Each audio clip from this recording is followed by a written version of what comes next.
everybody, and welcome to Encounter Roleplay. My name is Will, and today I'm here with Phil, again, with Homebrew and Review, our D&D show where we look at some D&D homebrew races, classes, magic items, MacGuffins, and monsters, and try and give them arbitrary numbers for your pleasure. How are you doing, Phil? I'm doing wonderfully. I've only been up since 3 a.m., so a late morning for me, and I'm surviving, yes. Good. Glad to hear it. Have I made a D&D beginner's tutorial video? Yes, I have. They're on YouTube. There's a playlist called the Dungeon Master's Workshop, and there's a bunch of them there, so pleasure, Seaborn, yeah. So you can check out the playlist there. And of course, in 3 hours time, we're doing the Dungeon Master's Workshop, where you guys can come and ask us questions. So if you do have a question about D&D, then save it up for a couple of hours. Where, in fact, not Rem this week, but it's going to be me and Sydney, my girlfriend Sydney, will be joining us. So that will be fun. But Phil, tell us, if people have homebrew stuff that they want us to look at, where could they send that to? They can send that to either of us in the Whisper section of Twitch. We already got one in just today, and I know a few in the previous week that we're going to look at. Yes. Looking forward to that. Yeah, absolutely. So the first half of the show, we're going to look at stuff that Phil and I have looked at through the week and wanted to take a closer look at to give an arbitrary number to. And then in the second half of the show, then you guys can send in your stuff and we will do our best to take a look at it and give you some constructive criticism. We've had plenty of stuff sent in throughout the week, so glad that you guys are enjoying it, and feel free to give critique, criticism, and constructive advice to the creators of this, who will probably never look at it. So there you go. But we figured we'd start off with this rather fun little sketch here of the awakened undead, which rather captured our imagination. It's actually a player race option. So I say we just dive into things. Also, if you do enjoy the show, hit the follow button and join us. But yeah, let's just dive into things and take a look at this. So, the mists cling to the tall, charred pines of the Valeheart woods like clawed spectral fingers as a billowing breeze breathing through the trees gives this miasma a sinister semblance of a life. Alright, death comes for all things in near infinite variety of ways. So too are there many reasons that the dead might return from the grave. Directly applied necromancy, cursed lands, and unfinished business are but a few, and leave the newly undead soul with a mere semblance of the, go to the other page, life it had before. All undead carry the physical or emotional scars of what ended their mortal lives, though some may be more subtle than others. So basically, you're playing an undead guy, from what I've gathered from this. Which is cool. Yeah, I love it too. Like, nothing sounds cool in game to play. God, who's that character from the books chat? He looks like this skeleton thing. I don't remember. Undead names feature those such as Rattlebones, Spore, Rotface, Raven, Bane, Carver, Drudge, Rook. Nice. Some pretty cool names there. That's what they called me in high school. Rotface. Savage. They called me Pale Minion. Pale Minion. Oh man. Thank you to... It's Barbara from Right Move. Thank you, Barbara, for following. Welcome to the adventure, Barbara. You're a gentle lady and a scholar. Please approve my housing application and my credit checks. Please do. I swear to God, there's Kent State Aviator right there. So, so far all seems good, having undead, cool names. So let's have a look at the cruncher stuff. So your con score increases by 1. You don't age because you're fucking dead and immortal, apparently. That's interesting. Given time, the necromantic energies that sustain you will heal most wounds you take at approximately the same rate as a mortal, and your hit die function as normal. So that's kind of a way to get around, like, being undead, basically. So I like it. Past life. Choose another living race besides this one. Before your death, you were a member of this race and appear as an undead version of it. Your size, height, and movement speed are the same as a typical member of that race. You do not retain special movement speeds from this race, such as swimming or flying, and though you may choose to have formerly been a member of a sub-race of a particular race, you derive no benefits from doing so. Okay, so that kind of sucks. But that makes sense, because, you know... You can have wings then. You can have, like, skeletal wings if you were previously in Arcroca, or like... Yeah. Croca. Yeah, that's cool. Raised from the dead as being of undeath. You count as an undead creature for all spells and abilities that affect the undead. Man, the paladins are gonna hate you, in the party, you know. But also, like, you can't be healed by most spells. By most spells, yeah. Sucks. Yeah. You're immune to disease though, and you treat exhaustion as if it was one level less. You don't need to eat or drink or breathe, but you can ingest food and drink if you wish. Instead of sleeping, you enter an active state for 4 hours each day, and you don't dream, and you can notice things as per normal. So we've seen that trait a few times now with mostly machine stuff. That exhaustion thing, though, that's impactful. Yeah. And That's the disease, you know, sure, that makes sense. Dark vision 60 feet, that's nice. You can speak, read, and write common and one language available to the race you chose for your past life. And then you choose a sub-race of skeleton, revenant, or ghost, listed in the following section below. So it's not just skeleton, it's all kinds of undead, basically. That's kind of sweet. An animated figure made of dry bones, devoid of flesh and muscle. You were likely raised by a necromantic caster or dark supernatural curse as a simple minion, completely without will and self-knowledge. Something changed, however. Perhaps your master was slain, the land cleansed, or you merely awoke one day to a fragmented memories of your previous life. So, as a skeleton, you get your dexterity or intelligence score increased by 2, sorry. So you get con by 1, and then dex or intelligence score by 2 as well, which is quite good. Yeah, and you're immune to poison damage and the poison condition as a skeleton. That's appropriate, right? Yeah. Skeletons are... Yeah. Bone pile. When you're reduced to 0 hit points but not killed outright, you can drop to 1 hit point instead. If you do, you reduce yourself to a pile of bones, render yourself prone, and are considered to be under a similar effect to the Feigned Death spell.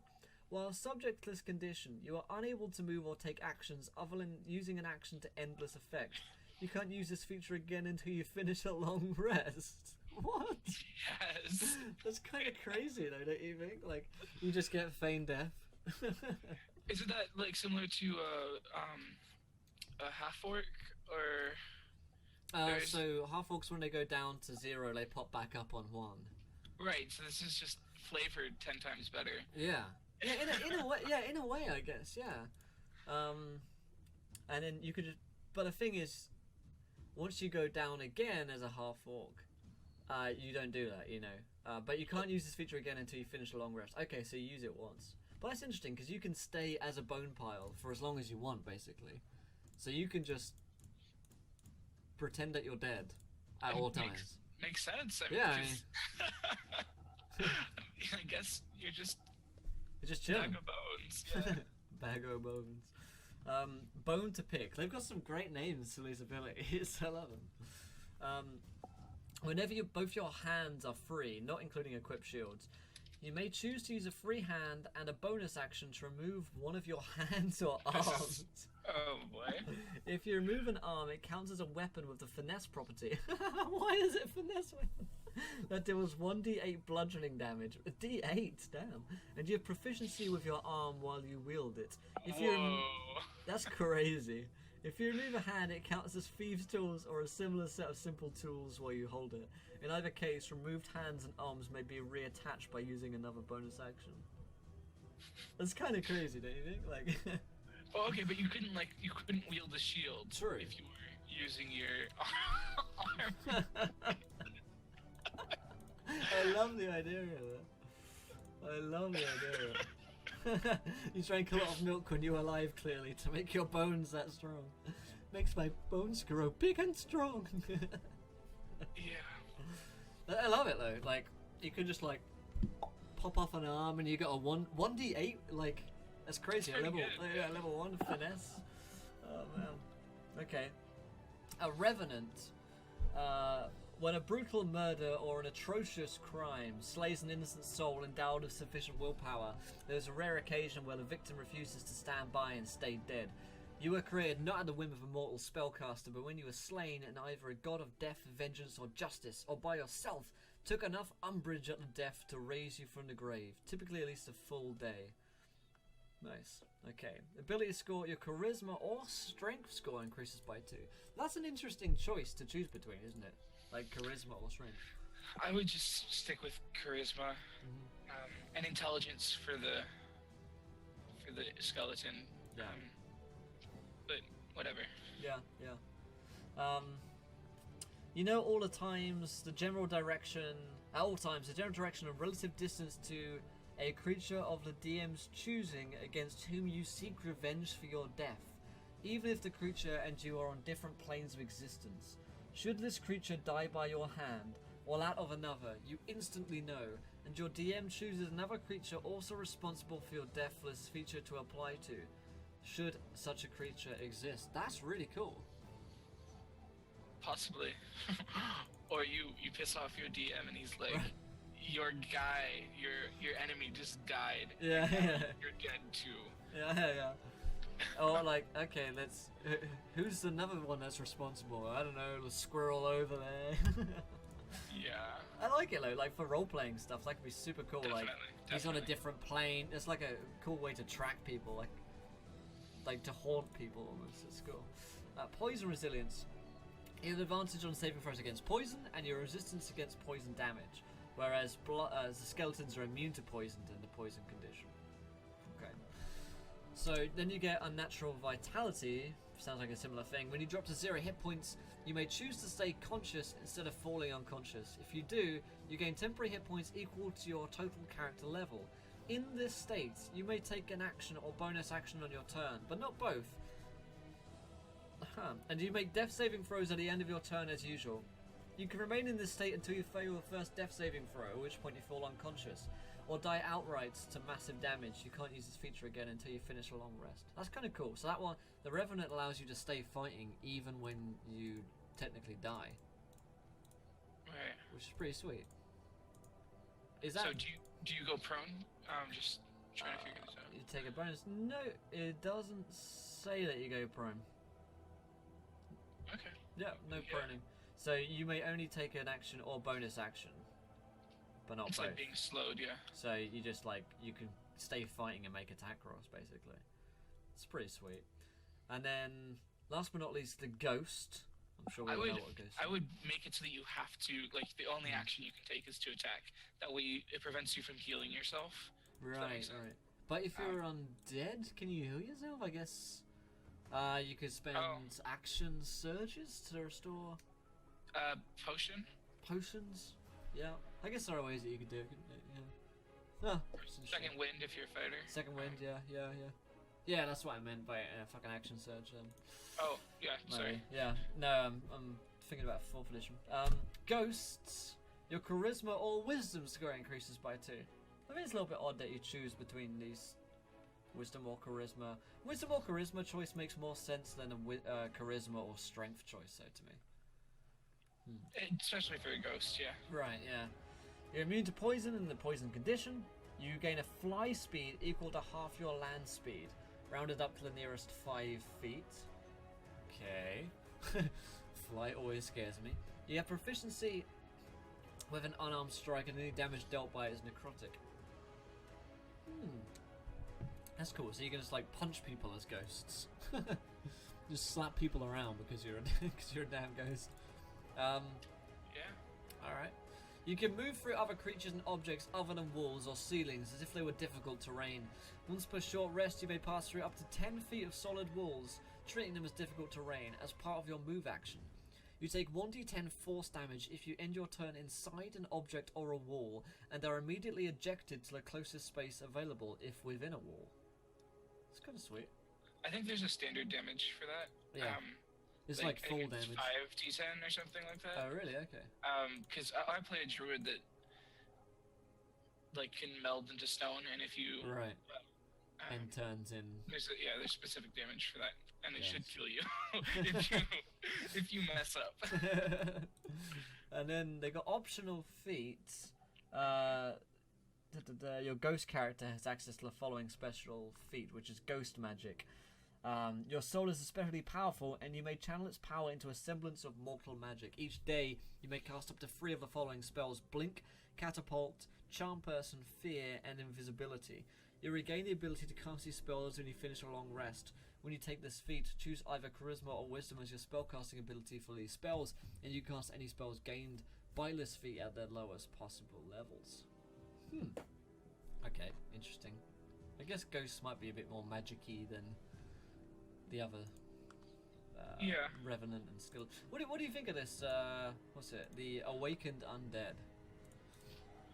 Altogether, like, I love it. Yeah. I want to play this, but ghostly magic seems a bit strong. Sure. Just because Blink is like a 3rd level spell. Yeah, right. Yeah. But, yeah, I mean, yeah. That might be a bit much. It's fourth level that you get that, huh? Because it's not. You have to be an Awakened Undead Ghost. I don't think it says at 4th level, right? Well, because that's when you get your feet usually. Oh, right, okay. Yeah, I guess you take this feat at 4th level, right? And you have to be, yeah, I guess you're right. It does mean that you have to take the feat. It's a trade-off. But I love, like, it's flavored so well, and even though one criticism is that all of the, each of the sub-races are very similar to each other. Right.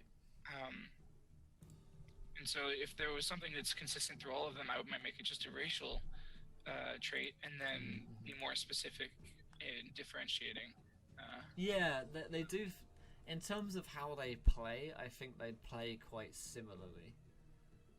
Like the poison stuff, I would just make that a general trait. Yeah. Sure. Yeah, it doesn't seem like there's too much point in that. I love the bone pile thing. I think that's so funny. Yeah. When can we play a game based around this? I don't know, man. Next time I get a chance to play, I might end up playing an Awakened Undead because they're pretty funny. And bone to pick as well. The fact that you can just pop off one of your fucking arms or limbs and just start like hitting it around the battlefield at people is just great. Can you imagine, like, at one point in your undead life, silvering one of your arms? So you have like an arm that is encrusted in silver. That'd be so good. To deal with yeah, you could you could put weapons like onto your arm and then you pop off your weapon, I love it. I love the arm and hand attachment. Yeah, me too, bad lady. That's great. Yeah, I think the ghost magic might be a little bit too much maybe. I think the ghost one might be the most powerful because you can fly and you can incorporeal stride is quite fun. And then I guess like it's just an optional feat, isn't it, which will make it a bit stronger. But the Revenant's ability to keep fighting as well, the unnatural vitality, is pretty sweet. Oh my god, and Triumphant just subscribed to Twitch Prime! Thank you, my friend. Welcome to the adventure, a gentleman and a scholar. Salute you, sir. Let's raise a drink in chat for Triumphant there. Triumphantly making his way into a gentleman's club there. Can you use your arm as a monk weapon? It says your... what did it say? You can use it as... It's finesse and... Finesse D8 is all I remember. 1d8. You're proficient with it. I don't know. It's finesse. Does that mean yeah? Well, does silvering not hurt like shit for multiple reasons? I imagine it probably would, right? Like if you put silver in your arm as a undead, maybe that would like. Oh yeah. That would really fucking hurt. Yeah, it's a sacrifice. It's like I'm caught in this place where I need to do this, and I don't know. Last resort sort of thing. Yeah. Oh man, and figured a Deckard was a replicant for following. Welcome to the adventure, my friend. You're a gentleman and a scholar. Thank you for following. I like this, though. Overall, I like the Awakened Undead. I think I would allow a player to play it, but, I mean, we could talk here for a second about the potential problems that might arise from a player wanting to play an Awakened Undead in a normal group composition. Where we're talking about potentially there are paladins in the party, or people who are, true lawful, true Liam Neeson, stuff like that. What are some of the issues that you could see arising from this race being played, Phil? Like a haunting of sorts. I don't like if you were the same race as someone like in the previous life. Right. If you're the same race as somebody, that could be. It could be problematic, but it could also be interesting. Yeah. I think Like it would to see present. a version of yourself that is dead. Skip over me, it's fine. I'm not hurt. Do you think the skeleton is skilled in unarmed combat? God. Yeah, I think. Yeah, I mean you're right. It would certainly lead to a lot of interesting opportunities, but at the same time, I could see there being because if you're undead, you're typically seen as evil, right? Typically, yeah. Because you've been raised by It might necromantic take magic. convincing to Sure. show otherwise. Yeah. There was a teenage fiction book that we had to read in school once, and it was about this skeleton dude. I forget the name, but he's a very kind of funny sort of character. But yeah, he had to kind of overcome a lot of these problems of people thinking he was kind of evil. I could see the paladin just being like, "Well, fuck this guy, you know, he's evil. Let me smite him." So Yeah. that could be an issue. RPG level host. What am I doing here, JJ? I mean, on the other hand, like an anti-life shell. Right. If you had a party of these guys, could be really crazy good. That's cool. Yeah. My world is naturally occurring awakened undead. That's kind of sweet. Like, yeah, okay. It would certainly have to fit in your world, you know. You couldn't just put this anywhere, I don't think. And you couldn't. I wouldn't suggest that you'd play this if you're like a newer player. You know, certainly not a first character for me. And that being said, I don't think any homebrew should be like your first character, or even your first couple. I tend to suggest that maybe you look at the base stuff first and then go into the other stuff. But yeah, I certainly like the Awakened Undead, and good job to the singular anyone who created this. Good job, and other Reddit people as well, and the art. Good job. All right, so let's see. We're gonna have a look at the Caecilia. The Caecilia? I don't know how to say that. How would you say that word? Oh, also, what's the arbitrary number that we want to give to the Awakened Undead? Oh my gosh. I'm gonna think like a 9. Like 9, yeah. Because the problems that it has are very easy to fix. Yeah. Skullduggery Pleasant. Well done, Basilini. Thank you. Yeah. These are torch undead. I can see why they wouldn't be evil. I mean, if you force into the DMV, do you instantly want to revoke driver licenses? Sure. Yeah, it's Octodaddy, yeah. Yeah, I give that a similar 9 as well. I think whatever problems that it had could be pretty easily tweaked. And it had some cool formatting and artwork and stuff as well, because we're going by these fucking Reddit rules. So, this is the Caecilia. Cecilia. Yeah, I think Okay. it's soft C's like that. I'm not sure. Okay. Tobin watched her tentacles. This is off to a great start. Tobin watched her tentacles make odd patterns in the sand as they carried her unusual form up the beach. The net she bore over her shoulders was teeming with live fish and eels. Looks like a good haul today, he called. The cephaloid figure made a small smile and a nod, but otherwise remained silent. Okay, as enigmatic and untamable as the seas they come from, and with one of the stranger physiologies of the world, the Caecilia have received a questionable reputation among the land-dwelling races, who sometimes view them as suspicious, arrogant, or evil. With a fiercely independent nature and nomadic lifestyle, getting to know a Caecilia personally is challenging, but they have proven themselves to be hard workers and are a boon to any group or settlement they join, no matter how temporary their stay may be. They look pretty cool. They look like mermen or merwomen. Merfolk. Tentacle people. I've seen enough hentai. How much is enough, really? I suppose Casper is a good aligned undead. That's true. Oh boy! Yeah, I suppose the RP possibilities are endless. Yeah. Alright, let's see. Let's have a look at what else. They're independent souls. If a striking appearance, you can say that again. Striking appearance, yeah. They have a wondrous hearts. They're nomadic creatures. Alright, let's look at the stuff. Their names Wave pearl, tooth, kelp, stone, coral, bone, tide, bubble, net, shell. Bubble.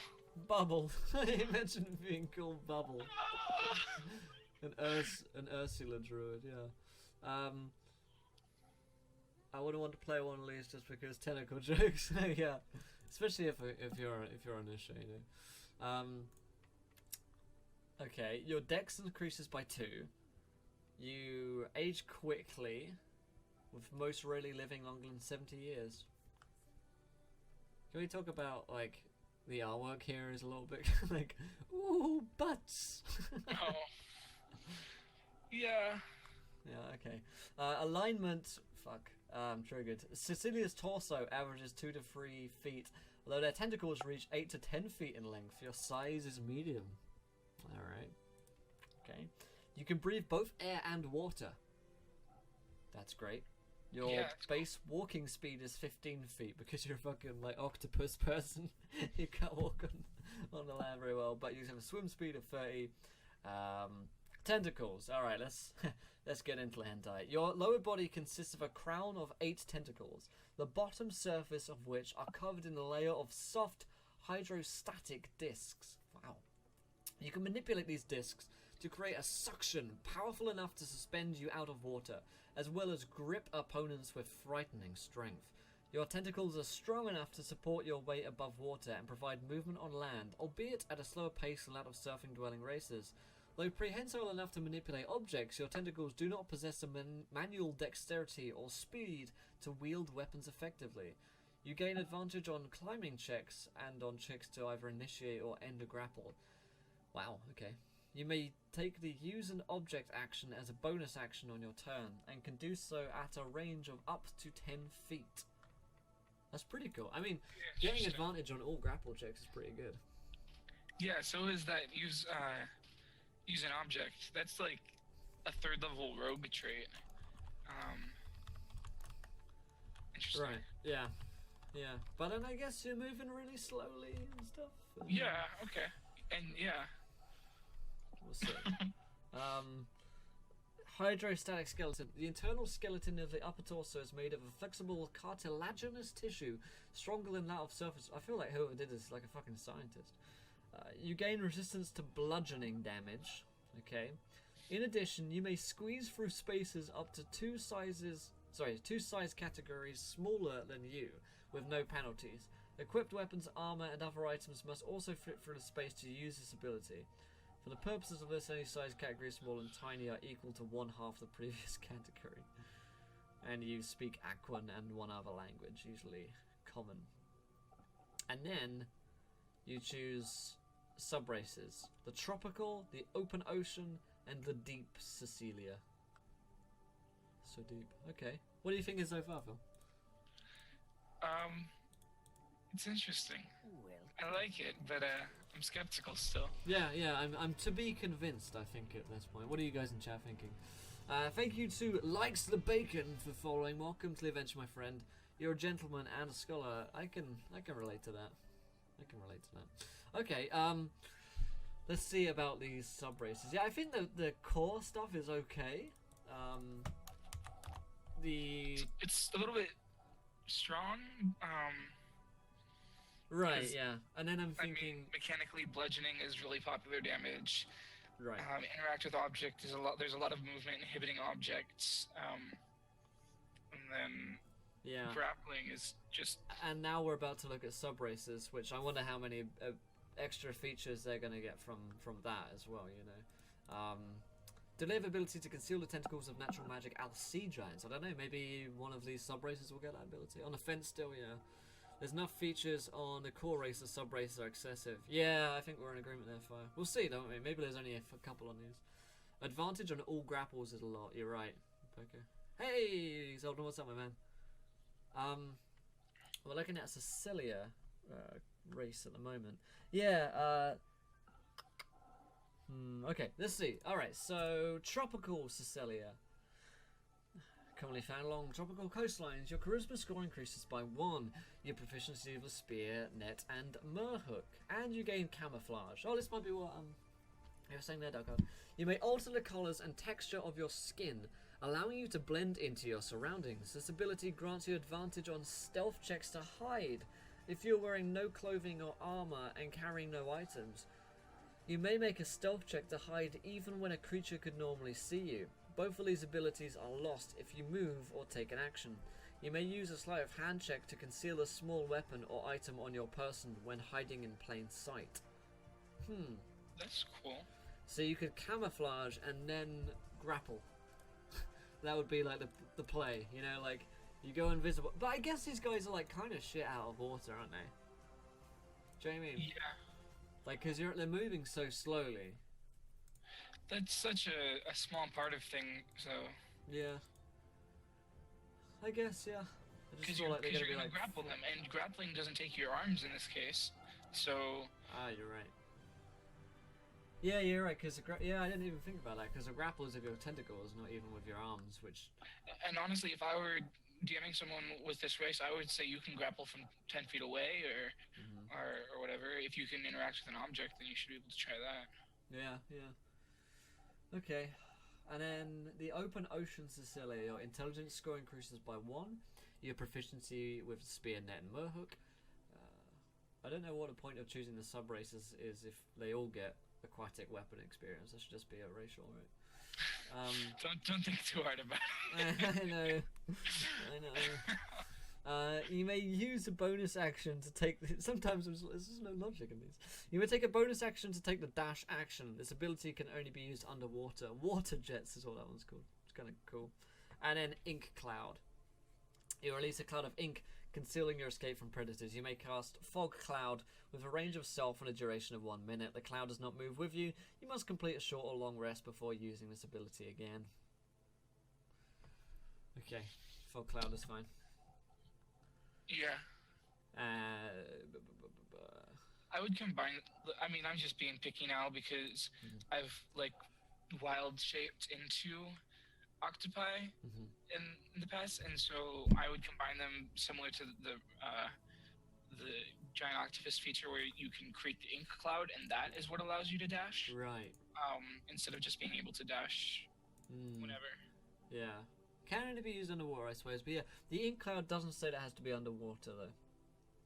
That's true. So, it would make sense that you could only do it underwater, in my mind. Because if you just send ink out... Or, like, you could create, like, a grease within 10 feet of you, maybe. Right. Instead of the fog cloud. Fog cloud would be underwater. Yeah. If they wanted to go with this, I'd say it has to be underwater. At least that's how I'd probably rule it as a DM, because it doesn't really make sense that a cloud of ink would be a cloud out of water. What I get adding randomness on Twitter? I don't know, man, me too. Facco, oh man. Hold spine, man. Good luck. Don't need anything and can become invisible. Sounds like the best monk race ever. Well, remember they are pretty slow. But they do grapple really well, and they can go invisible, but they have to be...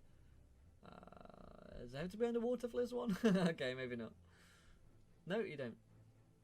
You gain advantage on stealth checks to hide, so you don't become invisible.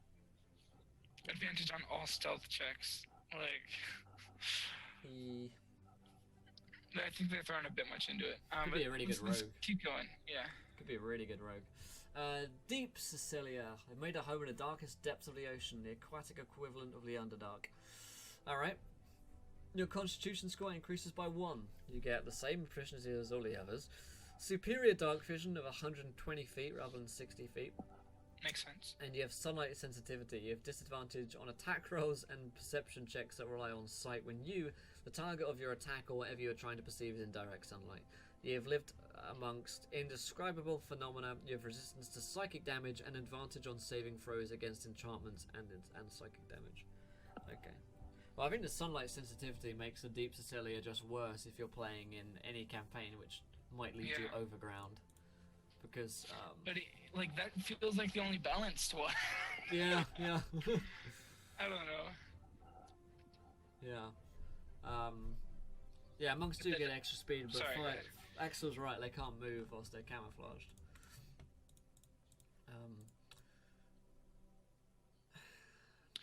I like it. Like the Deep Cecilia sounds like a really good shadow monk.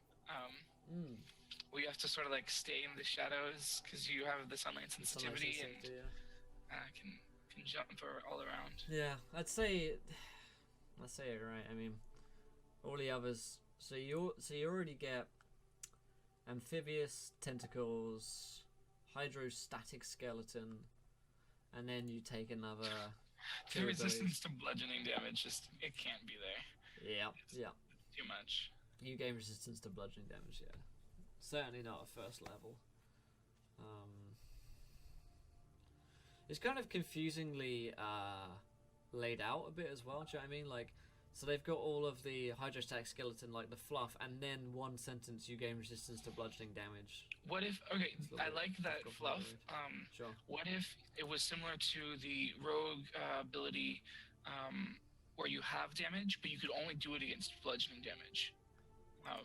Like you use your reaction to have the weapon damage. I forget what it's called. Right, yeah, I know the one you're talking about.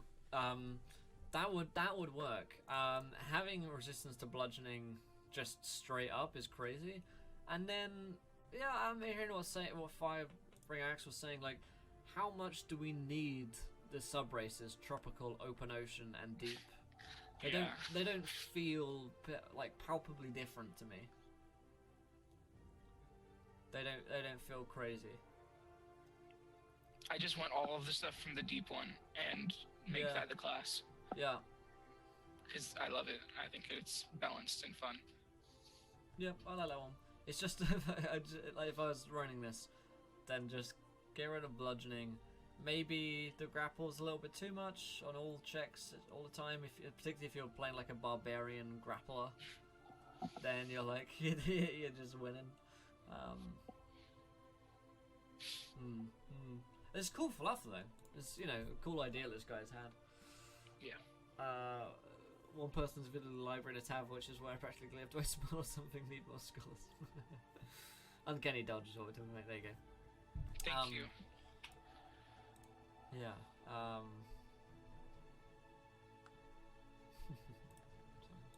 Okay.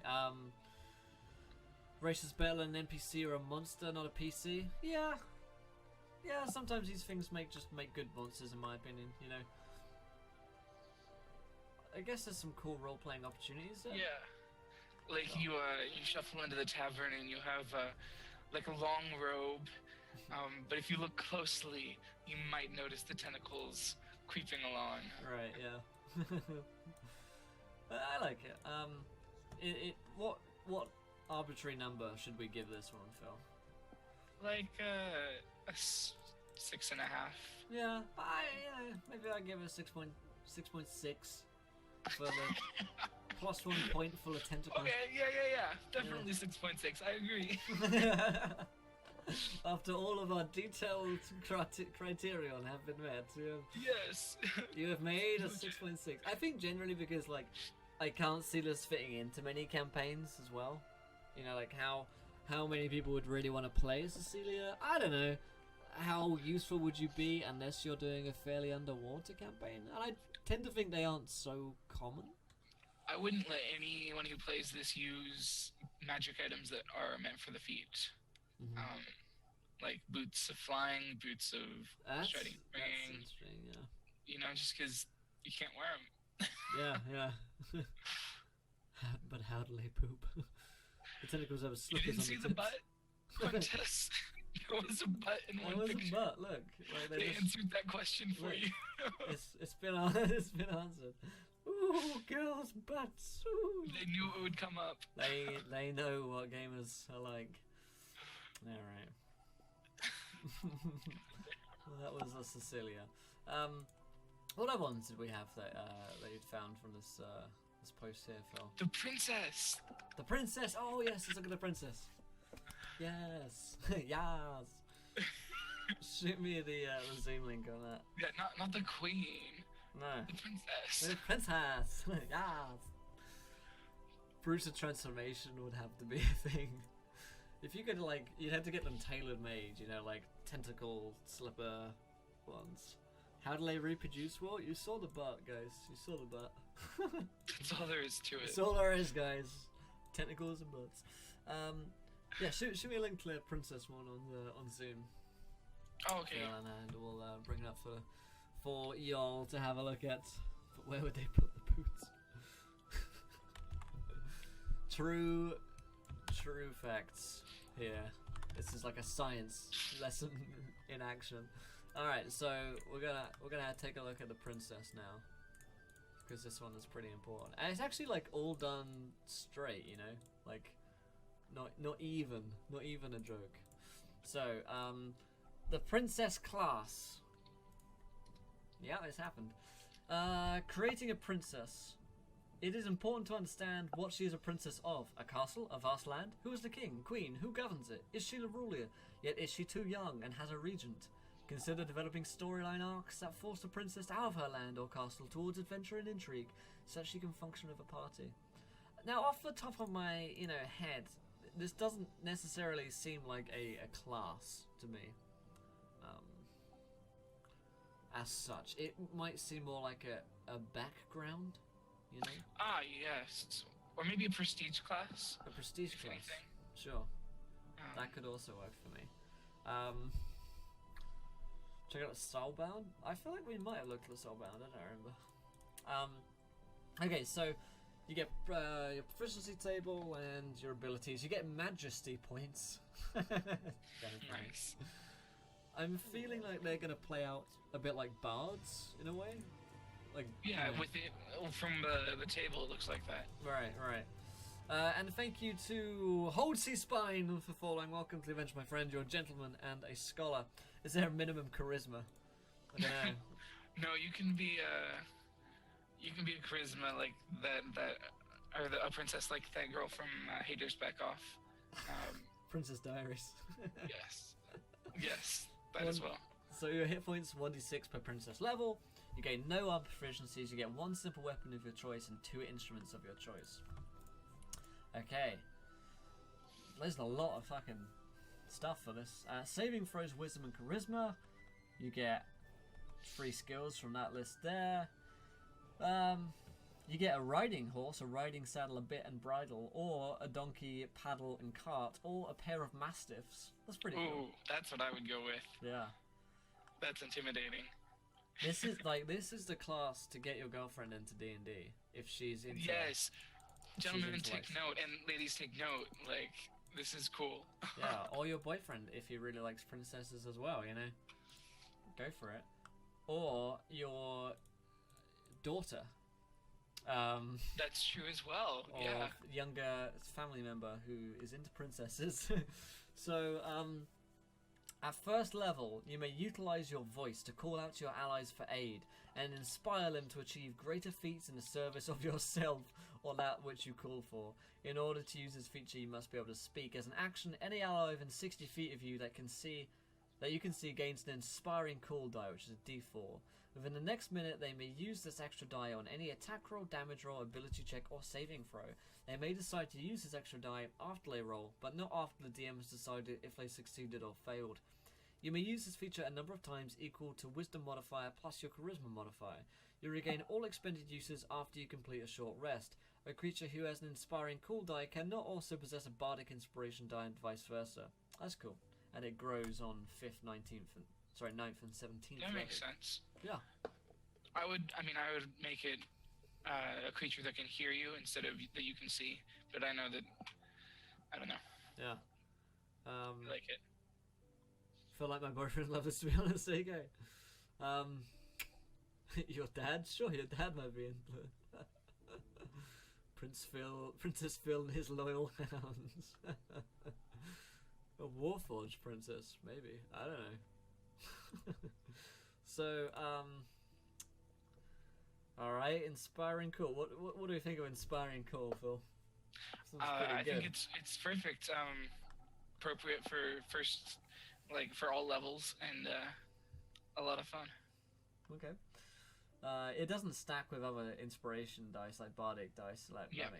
That's pretty good, I think. Inspiring touch. Also, at first, Your touch is an inspiring and uplifting one. You gain a pool of hit points that you can heal using this touch, equal to your levels in Princess times 5. Oh my god, Twisted Tricks just subscribed on Twitch Prime. Thank you, my friend. Welcome to the Gentleman's Club. I salute you, sir. Let us raise a drink in chat for Twisted. Thank you, my friend. Yeah, an inspiring cry for help. Help me! Somebody help me! Oh man. Mount My Little Pony. So you get a healing pool of Princess level times 5. As an action, you can touch a creature and instill a portion of this special healing or all of it at your choice. This is like the Paladin. This is like Lay on Hands. What? No, this is totally unique, Will. This is inspiring touch times your princess level. Not, oh my gosh, you're just convoluting everything. It says princess, not paladin. Creatures who have less than 1 hit point cannot receive healing from you by your inspiring touch, since the healing is morale boosting and not magical. That's also unnerving. Yeah. Like, just I don't want to think about it, actually. I love it. Shane Vale, what's up, my man? Jeff, I always see your resub alert going up on Hutchvids. I give this 9 muffins out of 13 horses. Yes. Oh, I love it. So, Manimarco. Okay, so Majesty points. At 2nd level, you have unlocked a reservoir of power that only royalty can understand. Majesty. You gain a number of points shown on the princess class table that slowly increase as you gain levels in the princess class. You may expend these points for your majestic talents or other class features.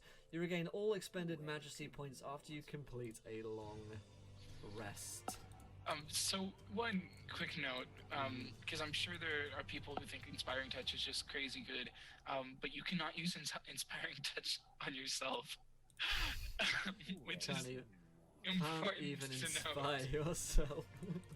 With your hands. Yes, Oh man. Thank you to the prankster for following. Welcome to the adventure, my friend. You're a gentleman and a scholar.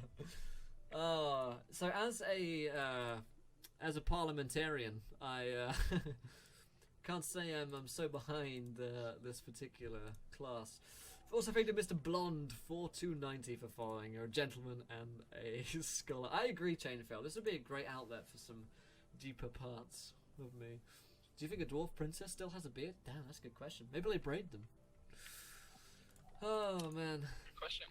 I kind of want to try a little class. Me too, man. You're a hating on the princess, but you know deep down that tonight you are gonna go and play a princess class. So stop your hating.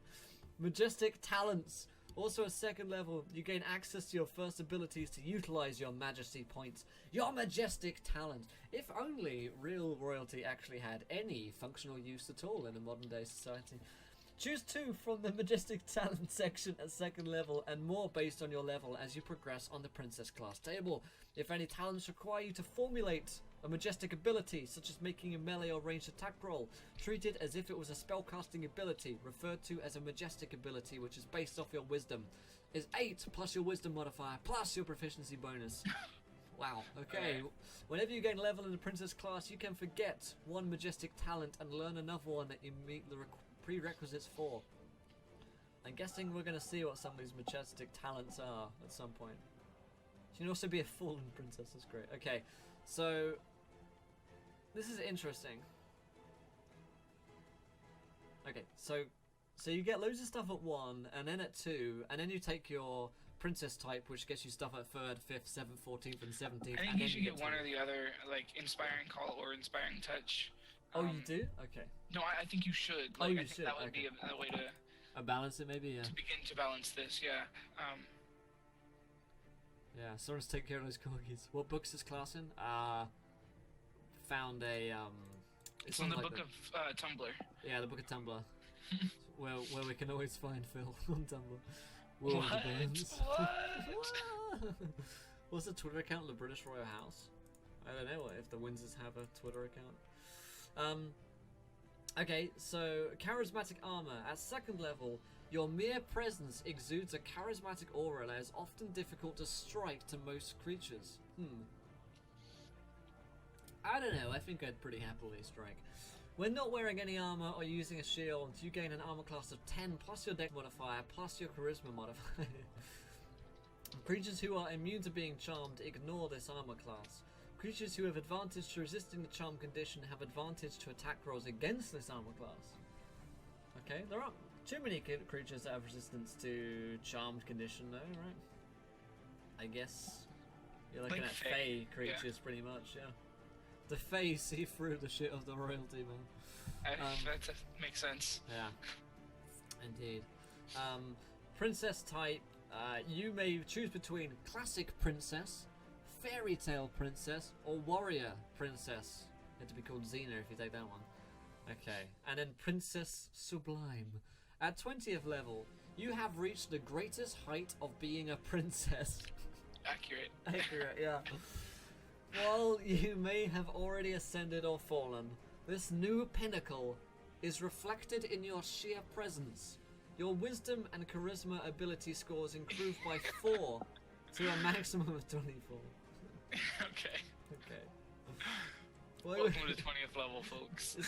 It's funny because you want to be maxing out your wisdom and charisma anyway, so they probably are around 20, so it's funny. I wonder, this seems like a little bit like propaganda. My god.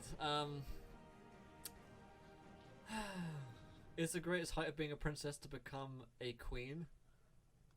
Probably is. That's really. what 20th level should have been. Yeah, just become a fucking queen. No matter what, your mum gives up her position. Yeah, they give you the throne. Yeah. Yeah, thank you. That's the fancy word that I was looking for. Yeah, I'm all too familiar. The princess types. The classical princess is a princess of beauty, demure, and she's graceful. She embodies the concept of a damsel in distress. This isn't very empowering, really, is it? You know, gosh, let me tell you. this doesn't seem particularly empowering for ladies. Doesn't it intrigue you how like they can totally get in combat just like any other person? I don't know. She is a strong, independent young princess, and she helps me. Help me, someone. Yeah. Okay. Like the first ability that she gets is to cry out for help. Alright, cohorts. At 3rd level, you gain 2 cohorts that follow you around, obeying you faithfully. You have 1 guardian and 1 handmaiden. Both your cohorts are of your race. That sounds... Just in case you wanted to hire somebody who wasn't. It sounds like royalty. Philippa, make sure that you hire the white ones, don't you? Oh, yes, good. None of those tiefling warriors. None of those tieflings. I don't like them, Philip. Both cohorts are your race, but lack any exceptionalities of your race to grant them racial traits. Guardians may be either gender, but handmaidens must be female. God. You add your charisma modifier to their attacks, damage rolls, and saving throws, so long as you're within 120 feet of your cohorts and they are aware of your presence. If your cohort ever dies, another takes its place within 1 month's time, so long as you properly inform your kingdom. Okay. I do like Dark Lord's point out, like, this could be a very fun Zelda, yeah. And only if, like, you found a way to maybe multi-class into a rogue so that you could be Sheik, and I don't know. Yeah. That would be fun. I demand a man-maiden. So they went sexist and racist. Yeah, I mean they're ticking off all the boxes on this one for me. Don't mean to trigger anyone, but this is it is funny, but also kind of sad. They act on their own initiative, which is good. You can verbally command them. What if the princess, like, to add to the misogyny of this class, the princess had to act on the initiative of the person with the highest AC to roll their own initiative. Of the highest man score. What's your man score? 12. Well, I better go after you then. Oh man. On your turn, you can verbally command them where to move. No action required by you. You can use your action, a majesty point, or when you target them with an inspiring cool die to verbally command them to take the attack, dash, disengage, dodge, or help action. Once you have the extra attack feature, if you ever do, you can make one weapon attack yourself when you command them to take the attack action. Okay. At 6th level, whenever your guardian takes the attack action, he or she can make 2 attacks instead of just 1. This class does not get the extra attack feature. I do not know what this person was thinking. Do they not? If you ever do, can you just gain that as a feat? No, I think it's like if you multi-class. Right. Okay. Right. Seems strange to put it in the rules, really. I think that this would be better as a prestige class. Yeah, and right. a ton, because this is just or a piece of kingdom. going on. That could also be quite a valid use for this, or some toilet paper, maybe. That would also work. I'm trying to find redemptive qualities. I should just stop. Let's look at the man. Or it can be a female as well. The guardian has a strength of 15, a dex of 14, a con of 16, int of 10, wisdom of 10, charisma of 10. Whereas the handmaiden, who must be female, has a strength of 10, a dexterity of 15, a con of 12, an intelligence of 12, a wisdom of 13, and a charisma of 14. Okay. Yeah, we can move on. Yeah. Before I get triggered. So, classic majesty. Classic majesty. That's classic. You gain additional majestic talents. You gain 2 more, and you get extra majesty points equal to your charisma modifier. I don't even know what the majestic talents are. They're on the next pages. There's so many of them. Oh, fuck me. Okay. Narrator would have the option for a second turn if she tripped and failed during the first attack. They already have the noble background. Agree, Foglaw. What's up, man? How's it going? It's good to see you, dude. If you guys don't follow the Foglaw, you should definitely go and send him some love from the ERPers. Yeah, I fucking hate this class, but it's quite funny. 7th level, your inspiring words and healing can now go hand in hand. Whenever you use your inspiring cool feature, you may then use your inspiring touch as a bonus action on the same creature on your turn. If you do so, you need not touch them. You don't need to touch them. Don't stop touching us. Additionally, as an action, you may regain your spent healing from your inspiring touch ability as you focus on the task at hand. You regain half of your maximum pool of hit points from your inspiring touch ability. Fuck. Once you do so again, you cannot do so until you finish a long rest. Okay. And at 14th, as a bonus action, you regain expended majesty points equal to your wisdom modifier. You can use this feature twice and in long rest. And in the 17th level, Supreme Man Guardian. At 17th level, your Guardian is exceptional in his or her ability to defend you in battle or circumstance. You may now command your Guardian to take an action as a bonus action. Additionally, at the beginning of your creature's turn, you may expend 2 majesty points to let your Guardian use your action. It's just fuck right now. Okay. It's gone off the rails. It's gone off the rails. And then the fairy tale princess. 1 second.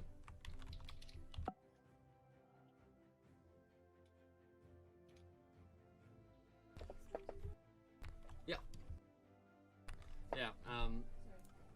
No worries. Yeah, there's like big storms in Georgia, and I just got a text from a friend asking if Sydney is okay. She's fine. She's alive. Anyway, Phil, what are you thinking of this princess right now? Give me your thoughts on the classic princess, the classic majesty of the princess. It's very classic, as in classical, as in fun. Fun? For I don't know. I'm tired of this. I'm sorry. I'm tired of this. You brought it up. I had such high hopes. How can this class do everything and still sounds boring? That's a good question. Vogel's right. I mean, if this is a class like get your girlfriend to play or get someone interested, there's so many things to track.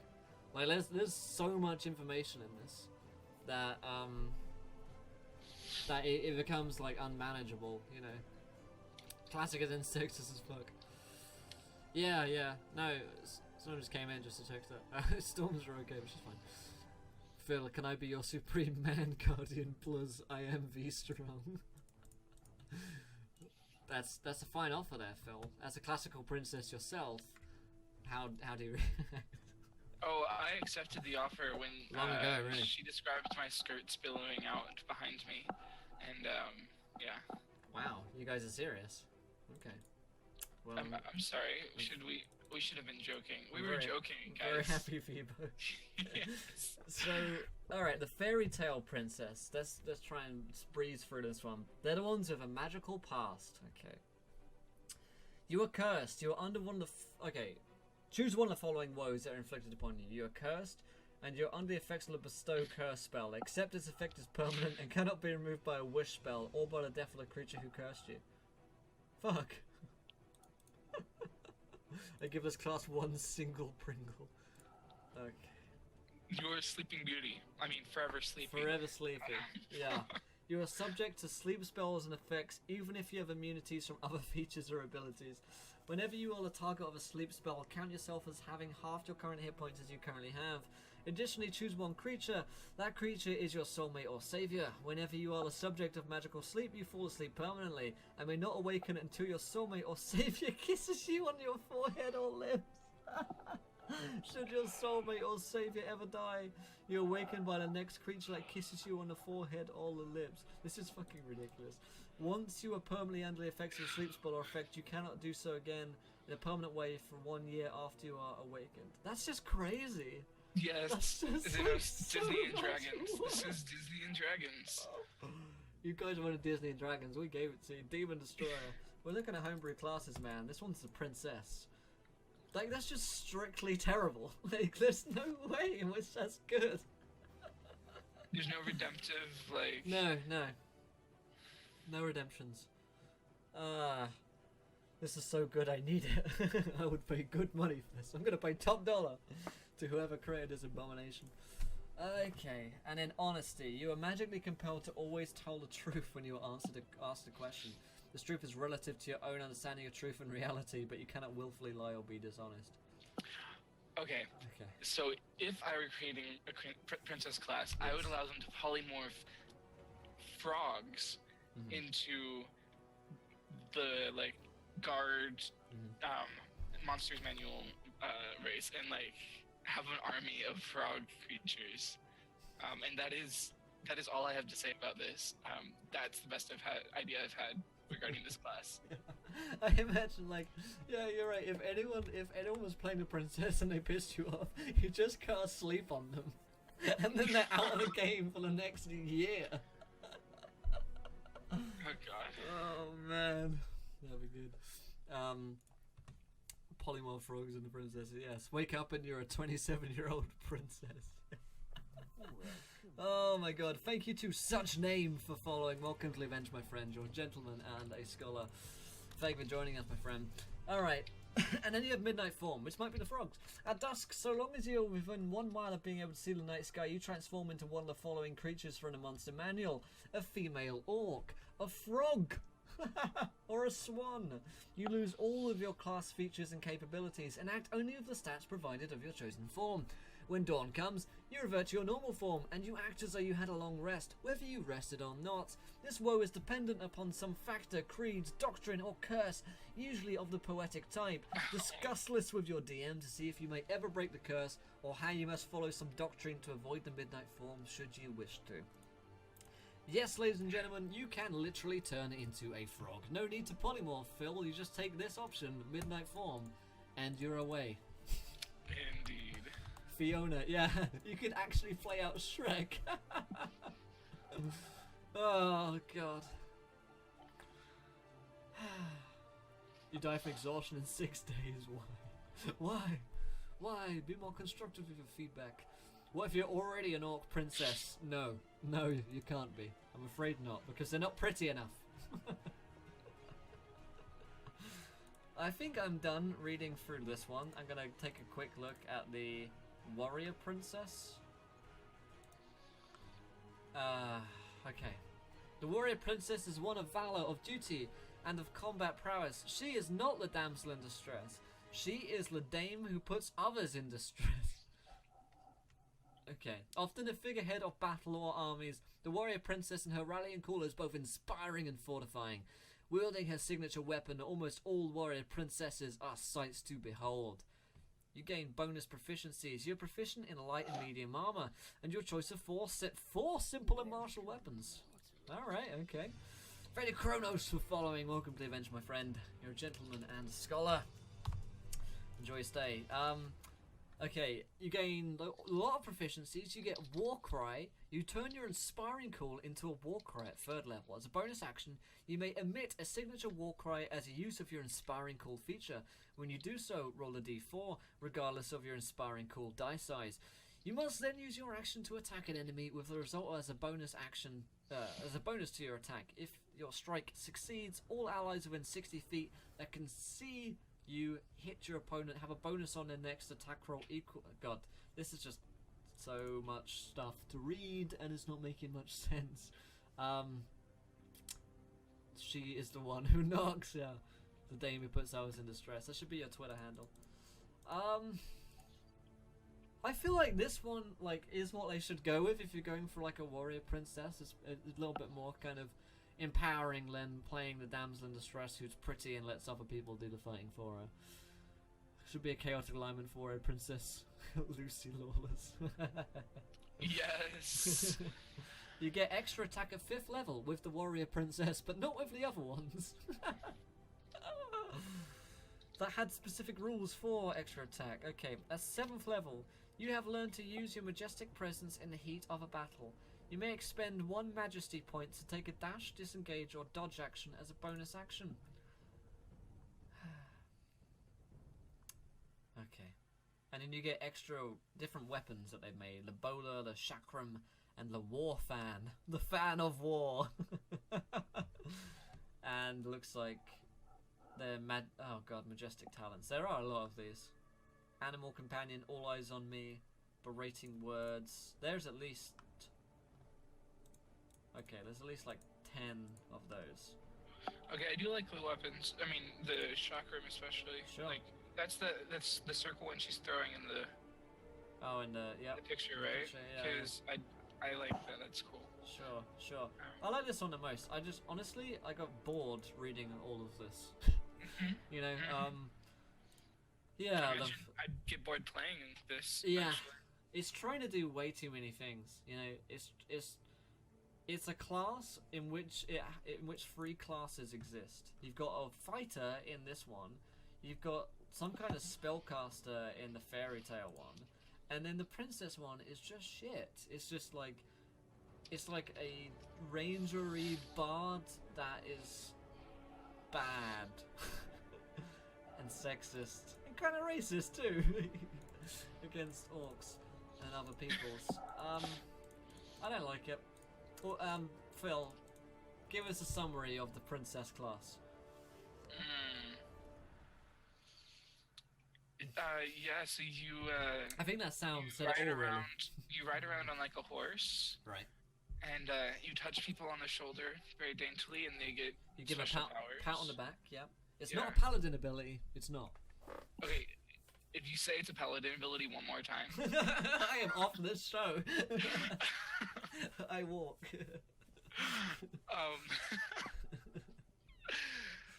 Oh god. Hashtag spice effects. Yeah.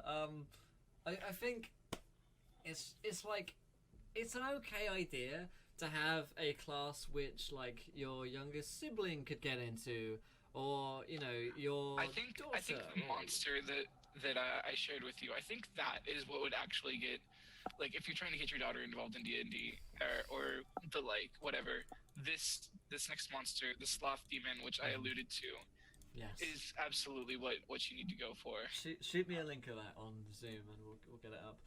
This is what happens when you try to make a class out of a background. I give it 4.2 pretzels. Alright, what numbers are you guys going to give it? I give it a T and a half out of 17. There is that nat 1 die emoji, or yeah, ERP nat 1. ERP nat 1, like, that is very appropriate. Yeah. It's just honestly shit. I think it might be the worst one that we've ever seen. Would the princess be the worst one that we've seen? I think it's just confused.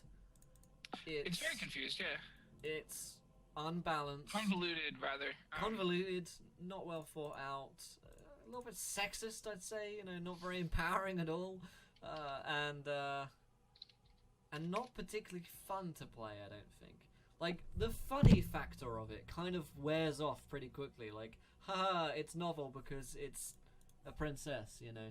Would I be willing to review a dungeon world class for me? One of my players wants to homebrew a race. As a new DM, I don't want to allow something stupid or stupid weak. Yeah, sure. I mean, I don't really know anything about dungeon world balance, to be honest, though. So I don't know how much help we could really be. 2 out of 10. What number do you want to give us one, Phil?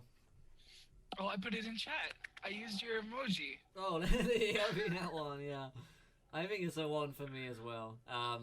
This is probably the worst one that we've seen in, what, three or 4 weeks now?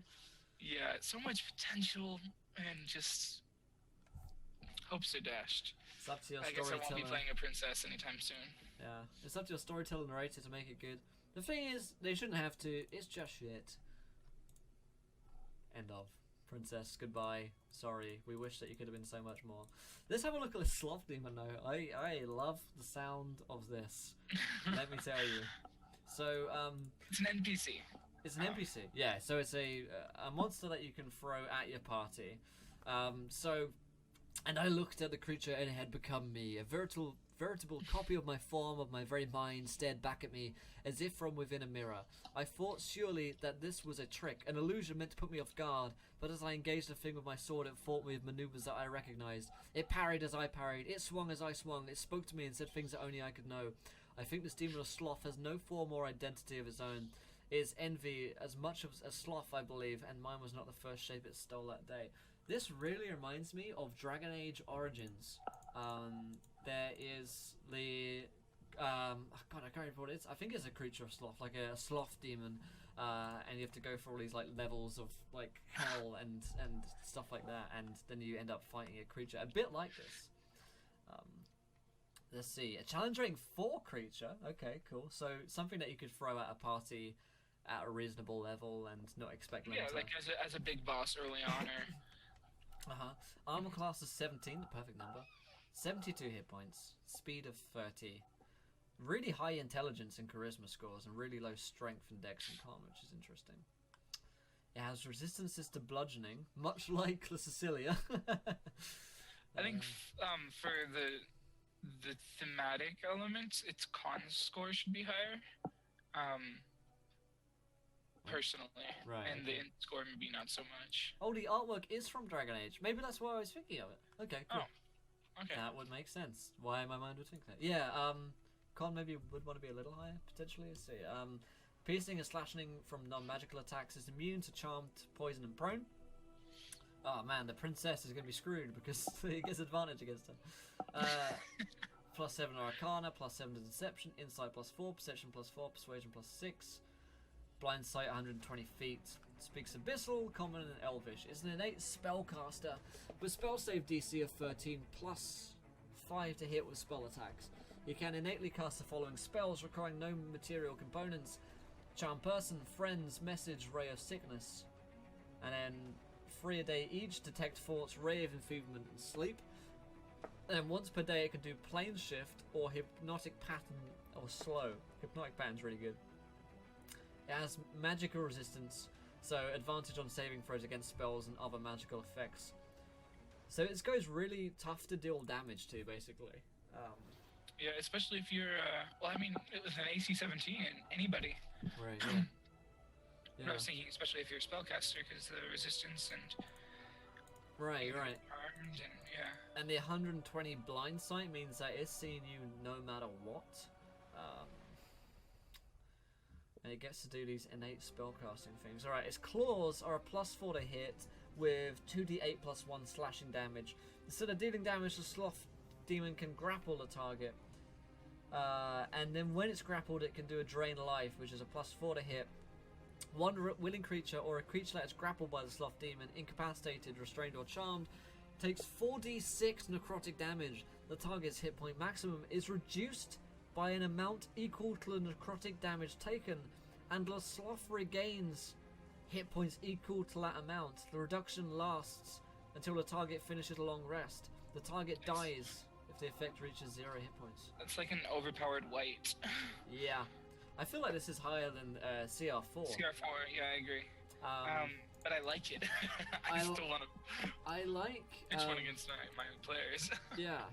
I mean, I like it because I remember that scene quite vividly from Dragon Age Origins. So, getting out to put that kind of creature in a game is, cool. But I think, the amount of immunities and then the spells plus drain life. It's like a mind flayer almost. It's similar to the mind flayer, like pop out the brain. Hey, anyways, what's up, buddy? So sloth demons are actually one of the weakest kind of demons in the game. I really don't remember it well. Whisper me, Selden. Yes, it should be a whisper. 120 blind sight along with the spells means it's casting at players well before they even see it, most likely. True. Yeah, should be whispers. That's probably the best way during the show. And magic resistance, you're right, yeah. And all these condition immunities. So even when it takes damage, it has a relatively low hit points score, 72. Its armor class is 17 at challenge rating 4. Honestly, I don't look at enough monsters to really comment on that. But it seems pretty powerful. It would be a pretty cool, boss creature, Yeah, can you imagine because it has message, getting whispers in your head from the mists, and I don't know, I think it's really cool.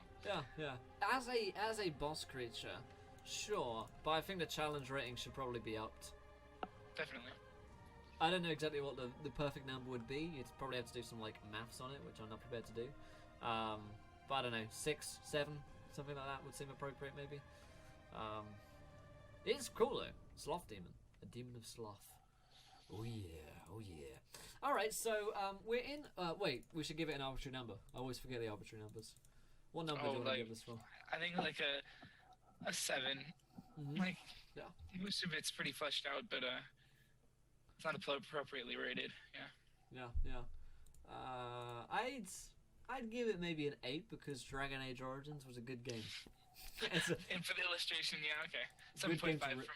Yeah. Good game to rip off from.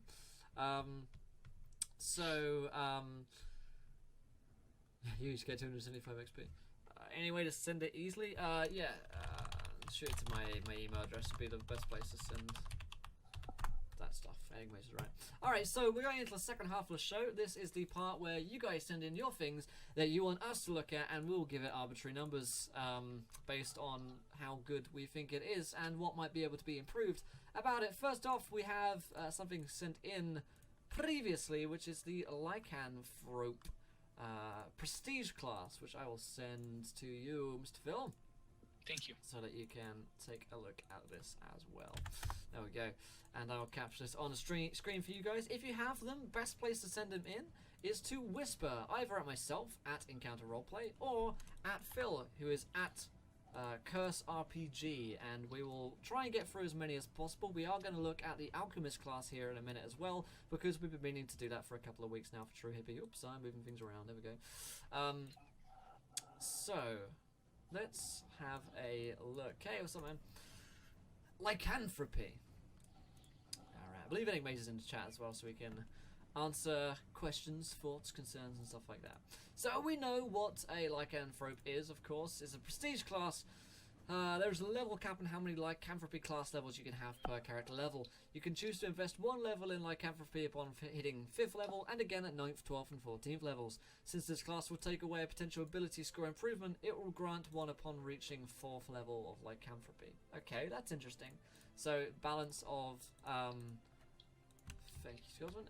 Balance of power done by only being able to take levels in this prestige class at certain level. Where are these new classes and races? They are exclamation point homebrew for the most part. Also Tumblr. Yes, also Tumblr. We are Tumblr boys. Tumblr crew represent. I think a party of 6 white princesses can handle it. I agree. Alright then, so also the chance to remind you guys, if you're enjoying the show, hit that follow button and join us. So let's have a look. Pangs of Lycanthropy. As soon as you receive the Curse of Lycanthropy, not the Prestige class, you immediately gain the following features and flaws. So that's interesting. So you can begin to feel the pangs before you even take the class features and take the Prestige class stuff. Lycanthropic Vulnerability. You become vulnerable to damage from all weapons that are silvered. Man, if you silvered your bone arm as the Yes, I'm the class of telling you, war, that is the way to go. it's the counter, the strong counter. Oh, the plays. Lunar Curse. Your inner beast and darkened nature roar to life when you see a full moon. During each night of the full moon, you will transform into a werewolf against your will. While transformed, you have no control over your body, and you only have bestial, feral instincts and desires. When the transformation ends, you will not remember transforming or what happened while you were transformed. Due to your brutal transformation and lack of proper resting, you suffer 1 level of exhaustion when the transformation ends. Any damage you sustained while transformed carries over to your human form. This is similar to one of the lycanthropes that we were looking at like a week ago, but I'm liking this I think one it's more. very appropriate for the class, yeah. Yeah. I think the some one of that it's we- based in the monster manual, and then I hope Yeah, elaboration is beautiful. absolutely. Why not silver everything you're carrying? Basilini. He's just found a counterplay to the meta game. Okay. Now this is interesting. Feral animation. The first time you or someone you care about falls unconscious, becomes incapacitated, or dies, and you can see this happen, you instantly transform into a werewolf against your will. This is interesting, because when we looked at the class last week on Tribality, they had a very vague, trigger for turning into a werewolf, Yeah. which is what I complained about. That was my main, problem with it, and someone falling unconscious or dying, that makes sense to me that you might turn into a werewolf and give in to those primal rages. Rather than, I think they had it as when you take 12 damage in one Oh my gosh, round. that was It's crazy. so random. Yeah. I do think that a save would be appropriate here, like a Okay. Constitution save, even if it's a Yeah. high DC, Sure. just to give some randomness to it, some ability. But Some ability to control, yeah. I agree, yeah, a constitution save, or a wisdom saving throw, something like that could be that's true. appropriate That's here. another possibility. Yeah. On each of your turns, you must target a creature responsible for inducing this particular transformation. You must use your movement to reach the target. If you cannot already reach the target and you must use your action to attack the creature, you must continue to act in this manner until you or it drops to 0 HP, becomes incapacitated, or you are no longer capable of hitting it with melee attacks.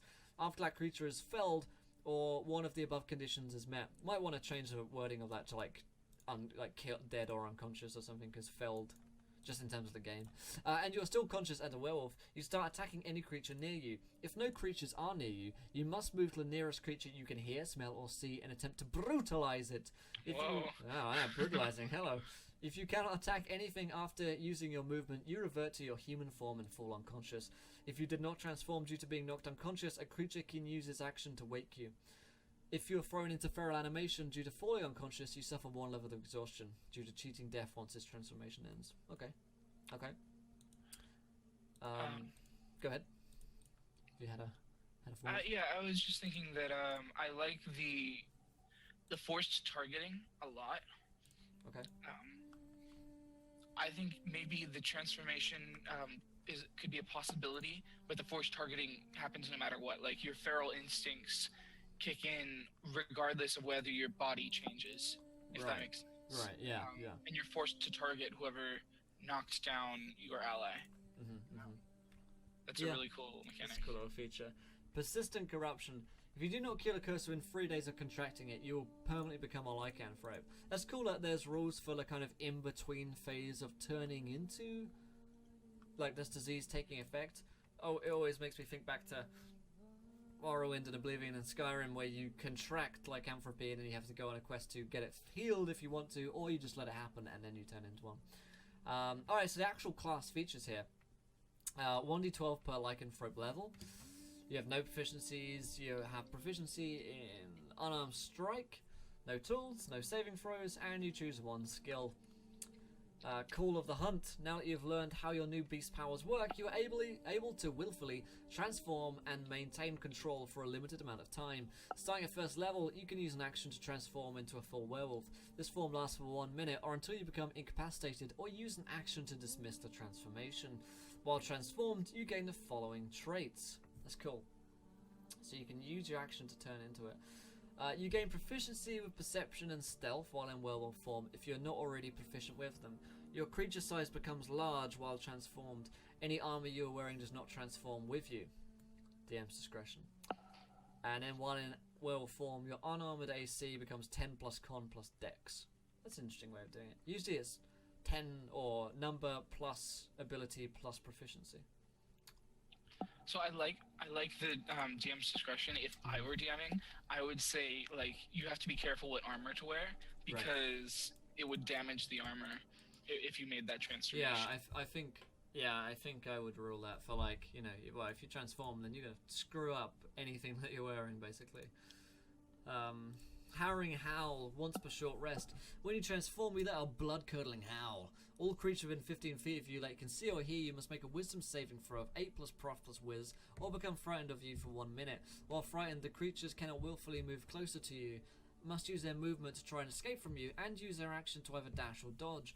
Also, as long as the creatures can see you, the frightened creatures have disadvantage on all attack rolls and ability checks. Within 15 feet radius. That's quite good. The frightened mechanic would be quite strong. 133 werewolf molars out of 256 toothpicks. It's very specific. Okay. Fleet Predator, your walking speed becomes 50 feet while transformed. Damn, you can really go. And not wearing heavy armor. If you're wearing heavy armor while transformed, your walking speed becomes 40 feet instead. What do you think about that, like, dexterity of Fleet Predator, therefore? I don't think you should be allowed to wear heavy armor while transformed. Right. Okay. Like, period. But I think 50 feet is appropriate. It's like isn't a wolf 50 feet walking speed? Yeah. Then yeah, I think that makes sense. Yep. While transformed, not wearing heavy armor, you gain +1 bonus to AC due to be the thick magical hide of a lycanthrope. Okay, so that's kind of the not wearing heavy armor thing. Yeah. While transformed, you have resistance to bludgeoning, piercing, and slashing damage from non-magical weapons that are not silvered. Okay. Yeah. Makes sense. Yeah, makes sense. You cannot speak, use weapons or shields, cast spells, or do anything else that a moderately intelligent wolf would not be able to do while in werewolf form. Okay. No weapons or shields, so you're going to be going people with your multi-attack bites and claws. Yep, you can make 1 attack with your bite and claw, or 2 attacks with your claws. You can only grapple one creature at a time. So I know this contradicts what I said about the heavy weapon, but if I were DMing, like I don't want to impose this on this class, but if I were DMing, I would let them use a shield. Okay. And get that +2. Because they have a significantly lower AC than, unless they're like a monk and they've maxed dex or whatever. Assuming that they're not, then they have a significantly lower AC than the rest of the party. I don't know. In hybrid form, I imagine, like Theater of the Mind, that a werewolf may be able to use a shield. I guess it's right. That could be DM's discretion as well, really, couldn't it? You know, do you go into like this wolf mode where you don't even know what a shield is, or? Yeah, true. Or the intelligence might be the factor. Right. Yeah. That could be a DM's discretion, or you could even have like a check there. And again, not suggesting that this necessarily be in the rules, but if you're looking to do this at home, then maybe if the player asked if you could use a shield, you know, maybe you have to make a wisdom check to hold on to it or something like that, you know. You get these attacks. Oh, okay. Enig says the hybrid form with the shield comes at level 2. Okay, so we're just thinking ahead. We're thinking ahead. We're predicting the future. We're seeing the lines, guys. We're seeing the lines here. All right. You can transform thrice per long rest. I'd suggest changing that to 3 times per long rest, just because not everyone knows what thrice would mean, with no penalty. Minor thing though. If you attempt to transform more than that, you must succeed on a DC 15 Wisdom saving throw or lose control of yourself while you are transformed in this uncontrolled manner. The DM decides how your character behaves. Furthermore, once this crazed transformation ends, you suffer 1 level of exhaustion. At second level, yeah, I like that. You can safely transform a total of 4 times per long rest without penalty. Again, you can't take the second level until quite a long time down the road due to the prestige requirements. At third level, you can transform 5 times per long rest without penalty. Lycanthropes, being creatures of rage and fury, are not accustomed to channeling magics other than of their own chaotic origins. As such, if they were concentrating on a spell prior to transforming, you must succeed on the DC 15 concentration check when you transform in order to maintain concentration. After that, ordinary concentration rules apply. Okay. Cool. Cool. Can you talk to something that's using speak with animals? I would probably allow it. With maybe a check involved? Sure. So thematic decision, you're learning how to grow as a master lycanthrope. Maybe it doesn't work for a prestige class. Okay, fair enough, yeah. Thrice! Reminds me of a song. Chaos channeling. Although lycanthropes cannot cast spells in a traditional sense while transformed, they are creatures born out of the greatest depths of chaos known to man, and this chaos fuels a special horrific power. This is something that I haven't seen for lycanthropes before, like a magical kind of ability. There is a lot of stuff in this. So, at first level, while in werewolf form, you gain access to a special pool of abilities called Chaos Channelings. Chaos Channelings are fueled for a special form of magic called Chaos Points. You have a number of Chaos Points equal to 1d6 plus Lycanthrope level plus your Con modifier. You roll to determine your max Chaos Points once you reach first level in Lycanthropy. The only two ways your Chaos Point total can increase after first level are you level up in Lycanthropy, your Con modifier increases. After reaching 4th level, your Chaos Point total cannot increase past 15. You regain them after long rests. Okay. Once you determine your current maximum Chaos Points, you can choose 3 of the Chaos Channelings listed below.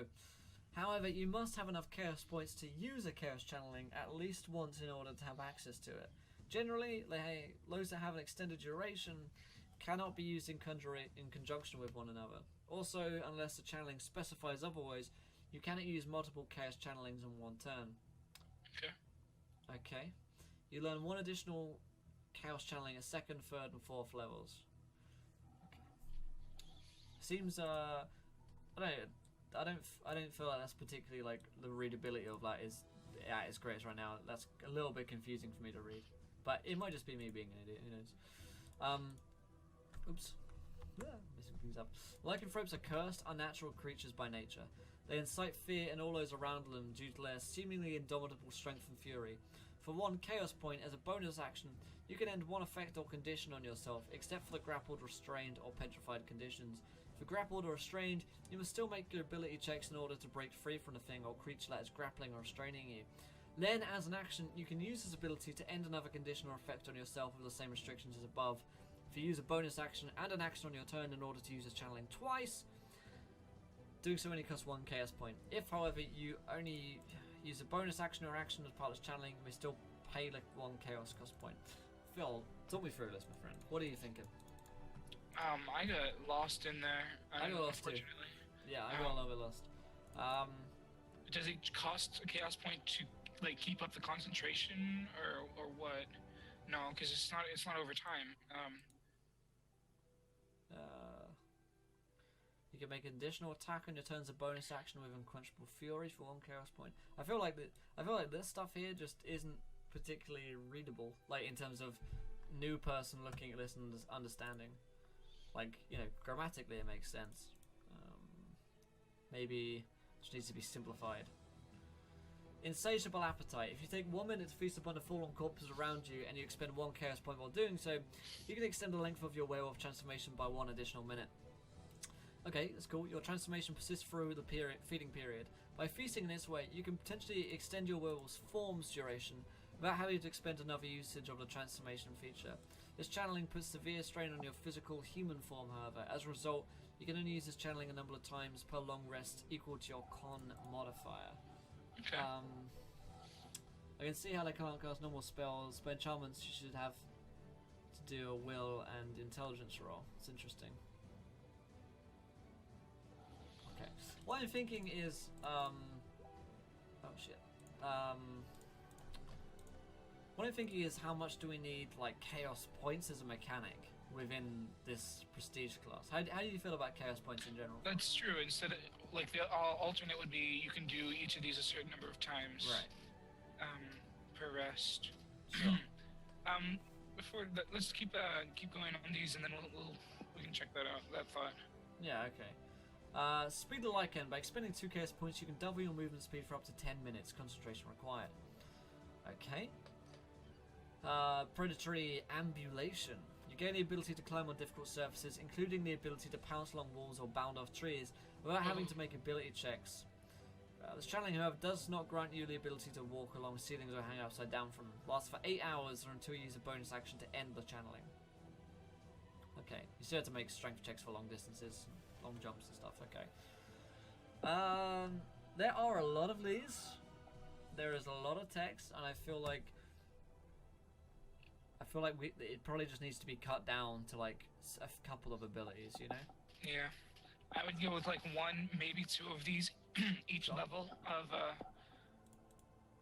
werewolf, or excuse me, lycanthrope, and I do agree that it'd be more appropriate to assign it a number of times. Like either you can use it each turn, or you can use it a number of times for rest, because when it comes to chaos points, if you can have, how many would you get? 1d6 plus 1 plus 5, you'd have almost 10 at the first level of this. So effectively you can do any of these however many times you want in one thing of combat. So my personal opinion is it'd be more appropriate to assign a number of times per short or long rest. Sure. I think there's maybe just too much stuff.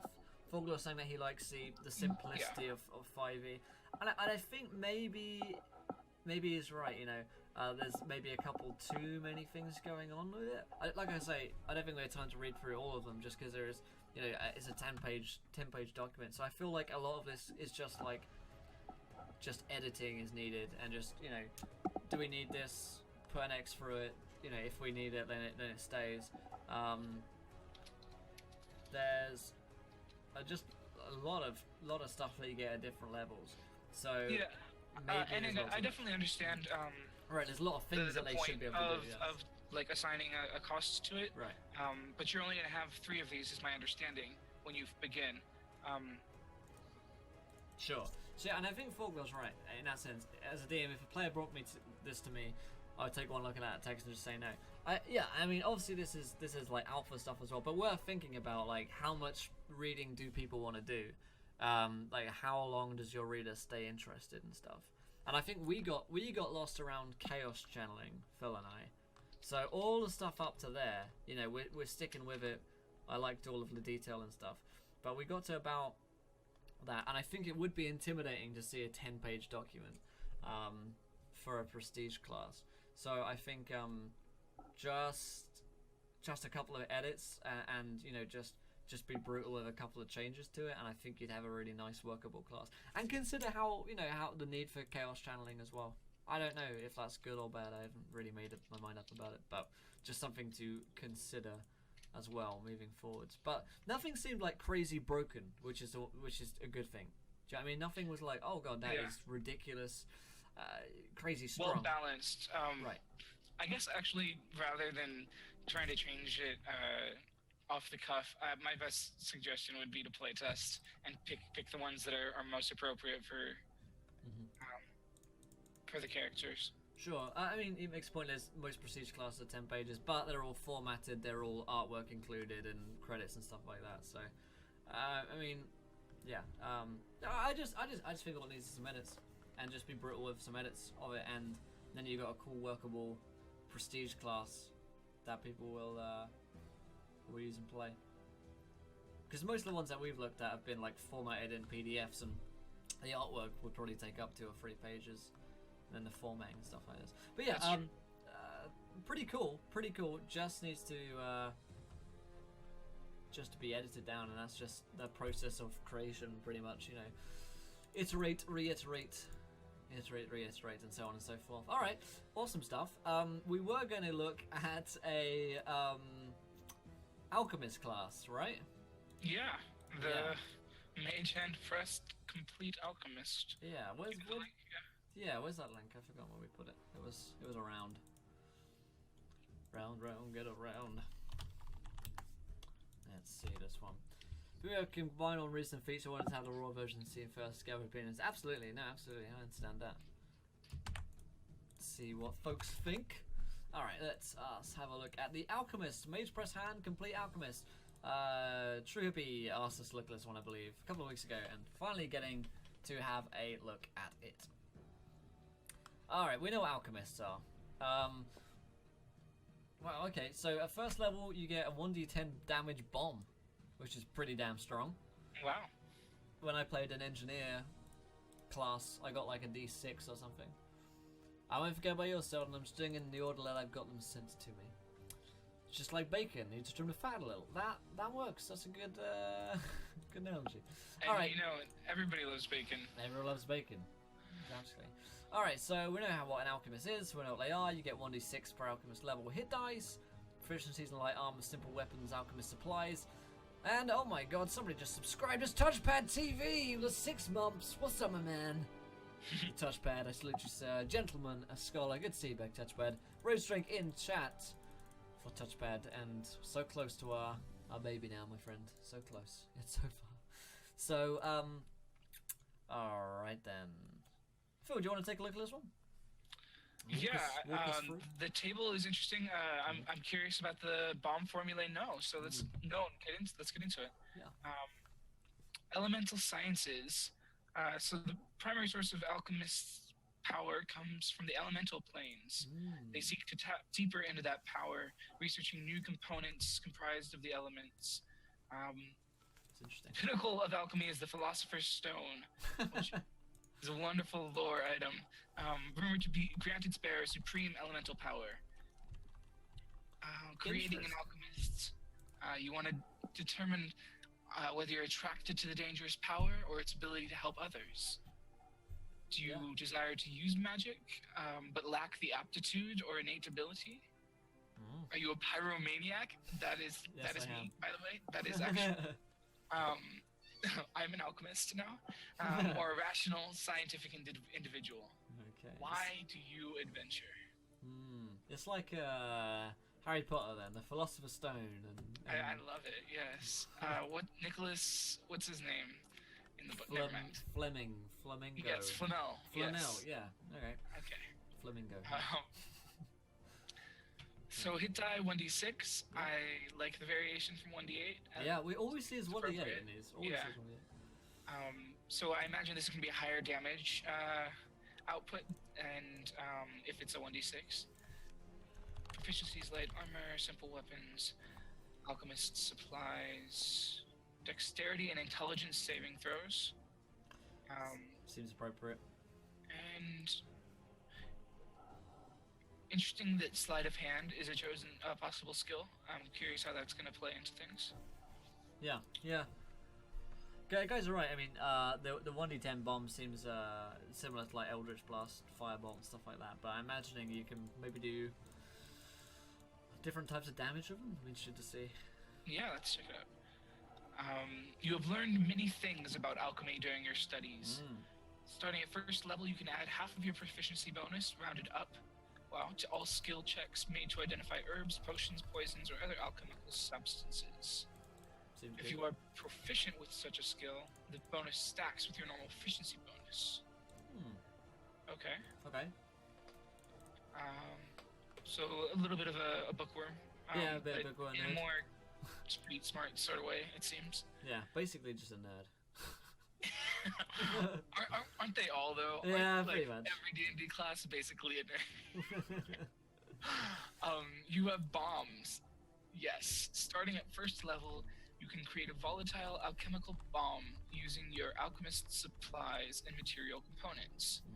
Cost of materials necessary is negligible, but you must have alchemist supplies and a component pouch, on hand to create anything. And bombs last 24 hours before becoming inert. Oh, okay, that's interesting. So you can't just like store up loads of bombs. That's a good way of doing that. Yes, and you can only throw one bomb per round, though you are proficient with them. Okay, that's good. You do not have disadvantage when throwing a bomb while within 5 feet of a hostile creature. And if you miss your attack roll with the bomb, it does not explode. Oh, that's interesting. Creatures not proficient with bombs have disadvantage on attack rolls made with them. Okay. And there is a 50% chance that the bomb detonates before being thrown, doing full damage to the creature. Do you mean full damage? Do you mean max damage? I'm curious about that, because that's kind of cool. Like, nobody can steal your weapons and try throwing them. I guess they mean full damage in the sense that you roll 1d10 rather than Alright, die just half making damage. sure. Yeah, I'm not sure. Your bombs are finesse thrown weapons with a range of 30-60 feet that deal 1d10 fire damage. Okay. Okay. Good. You add your intelligence modifier to damage rather than strength or dexterity. Mm-hmm. Makes sense, like Yeah. how well you created this bomb Sure. affects its explosion. And all creatures within a 5-foot radius must succeed on a dex throw or dex save, taking half damage on a failed save and none on a successful one. Okay. That's interesting. I think that's worded a little. Oh, okay. So all the creatures surrounding the one that got hit take half damage. Oh yeah, a 5-foot fail. radius of the target. Right. Yeah. That's Okay, what I mean to say. that makes sense. Okay, yeah, splash damage. Okay, so that is better than a cantrip like fireball because the splash Slightly, damage. yeah. Yeah. And it increases as you gain levels in the class, Sure. as shown in the bomb damage column. What is that increase to? Bomb damage. 2d10. So similar to. Okay. Okay. 3d10 at 8, 4d10 at 11, 5d10 at 15, 6d10 at 18. Okay. I think I like that it's a little bit more offset than the cantrip increases because it does deal that splash damage. So Sure. that's wisely done. Saving throws calculated as usual with your int modifier, and bomb formulae at 2nd level. This is what I'm looking forward to. Your Yeah, research the has different. granted you insight into new formulae for your bombs. Select 3 formulae from the section below. Let's go. When you gain a level in this class, you can choose one of the formula you know and replace it with another one. Okay. Alright, it's just like wizard spells known almost. Yeah. Field of study. Most alchemists specialize into a particular field of study. So those are like subclasses, it seems. Right, yeah. Which. And ability score improvement as usual. Yep. 18th, 12th, 16th, as well as 4th. Yep. I like Firecracker. At 4th level, you can use your bonus action to surprise a creature within 10 feet with a small mundane explosive, and causing it to be unable to take reactions for Wow. 1 turn. That could actually have a lot of cool uses with some of the other homebrew classes that we've seen that rely on reactions, and we were looking at one the other week, which was all based around taking reactions from them, which is kind of interesting. Yeah, that only seems strong because you could come up and attack, or you could attack and then cause the explosion and then move away. So I might include, like, maybe you can't use a bomb on that on the same turn as you set off the explosive, but you can still like attack with a different weapon, perhaps. Just a thought. I don't know. Yeah. That'd have to be tested. Discoveries. At 5th level, you gain 2 discoveries of your choice. When you gain certain alchemist levels, you gain additional discoveries, as shown in the discoveries known column of the alchemist table. Okay, that's cool. Okay. We'll see Seems what like the there's going to be a lot discoveries of subclasses and and the like. extra. I guess it's similar things. to like a warlock that has spells, and then it has eldritch invocations, as well as the 1st level, the boons. Right. So it's not necessarily a bad thing. Yeah. At 6th level, you learn to create magical potions with ease and speed. You can brew multiple potions during a long rest, with an alchemy point cost no greater than half your alchemist level rounded up. These retain their potency for 24 hours, afterwards becoming inert. You can brew climbing, growth, healing, or water-breathing potions. That's cool. Healing's good. Yeah. And then at 9th level, heroism or resistance potions for 2 alchemy. Okay. I like the you can learn to brew different things as you gain levels. That's cool. Yeah. A lot of these classes love using points, don't they? Yeah. It seems like that's a favorite. Yeah. And then you get evasion at 13th level. Yes. Which is it looks identical to the rogue's evasion. Yeah. But I think it's appropriate that with everything else in the class that comes later than the 7th level for rogues. Sure. It's still really strong. Yeah. Hey, Judah, get over something, man. Hell Satan. So you get the Philosopher's Stone, actually. This is cool. You actually do? Oh, man. At 20th level, you unlock the secrets of alchemy. Using your supplies and 1,000 gold pieces of materials, you can create a Philosopher's Stone over a week. A dynamo of elemental energy encased in a fist-sized glowing jewel. It only works in your possession, and you can only have one at a time. Wow. It is an ordinary, beautiful gemstone to any other creature. Okay.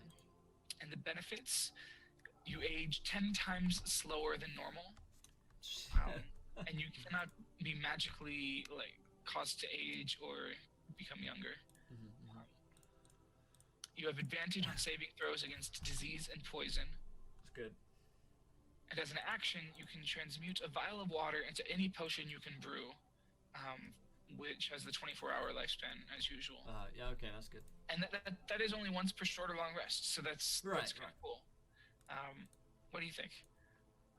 It is pretty cool. I think we've seen more broken 20th level things, right? You know, it might still be balanced if there was no limit on the number of times you could do that. Sure. Because it does take an action. Yeah. Okay. Which at 20th level, that's a pretty big sacrifice. Yeah. I mean, you know, usually at 20th level, like you turn into a raging avatar of death or something, you know, and this one you get a cool item. I think it fits thematically with the class. You know? Definitely. Did spend a week doing it as well to create this Philosopher's Stone. Its uses aren't crazy, you know. Yeah, I mean nobody's. But the nuclear nobody's gonna bomb. take it that far. I don't know the people that take the PHB. Right. I don't know anybody at 20th level from the PHB. But I would make it a bonus action unlimited times to create those potions. I would just go wild with it at 20th level. I love the devastating destructive potential. You can replace this reagent with a Philosopher's Stone, creating a nuclear bomb.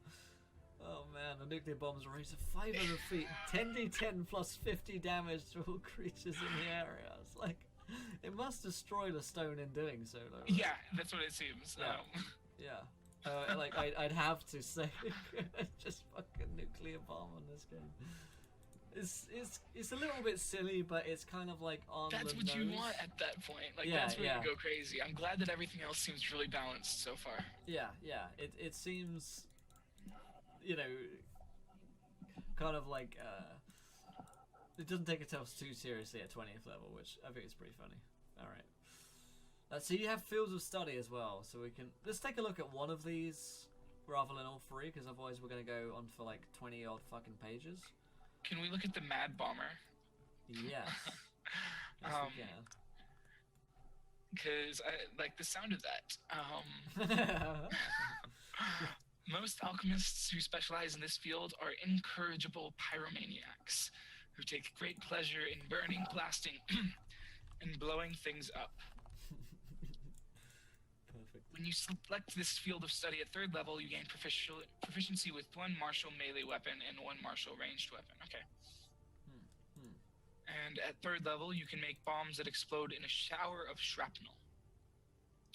As a bonus action, when you throw a bomb, you can uncork it and fill it with metal bearings, making it deal piercing damage rather than fire damage. Fire damage. That's interesting.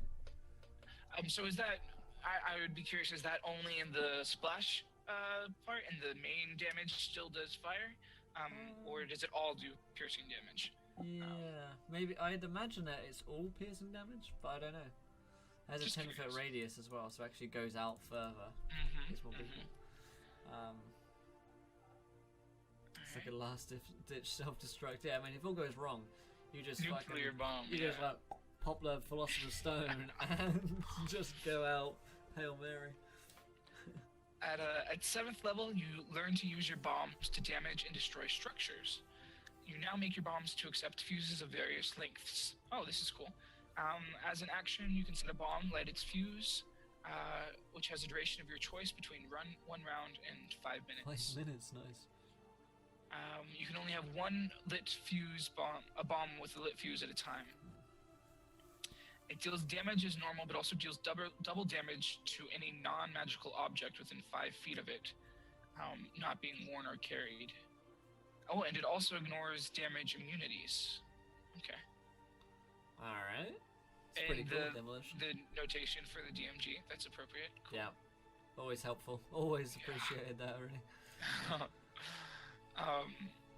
At 10th level, when you take a long rest, you can brew potions of hill giant strength and vials of oil of slipperiness. Those are cool. Nice. Yeah. Hill giant strength is awesome.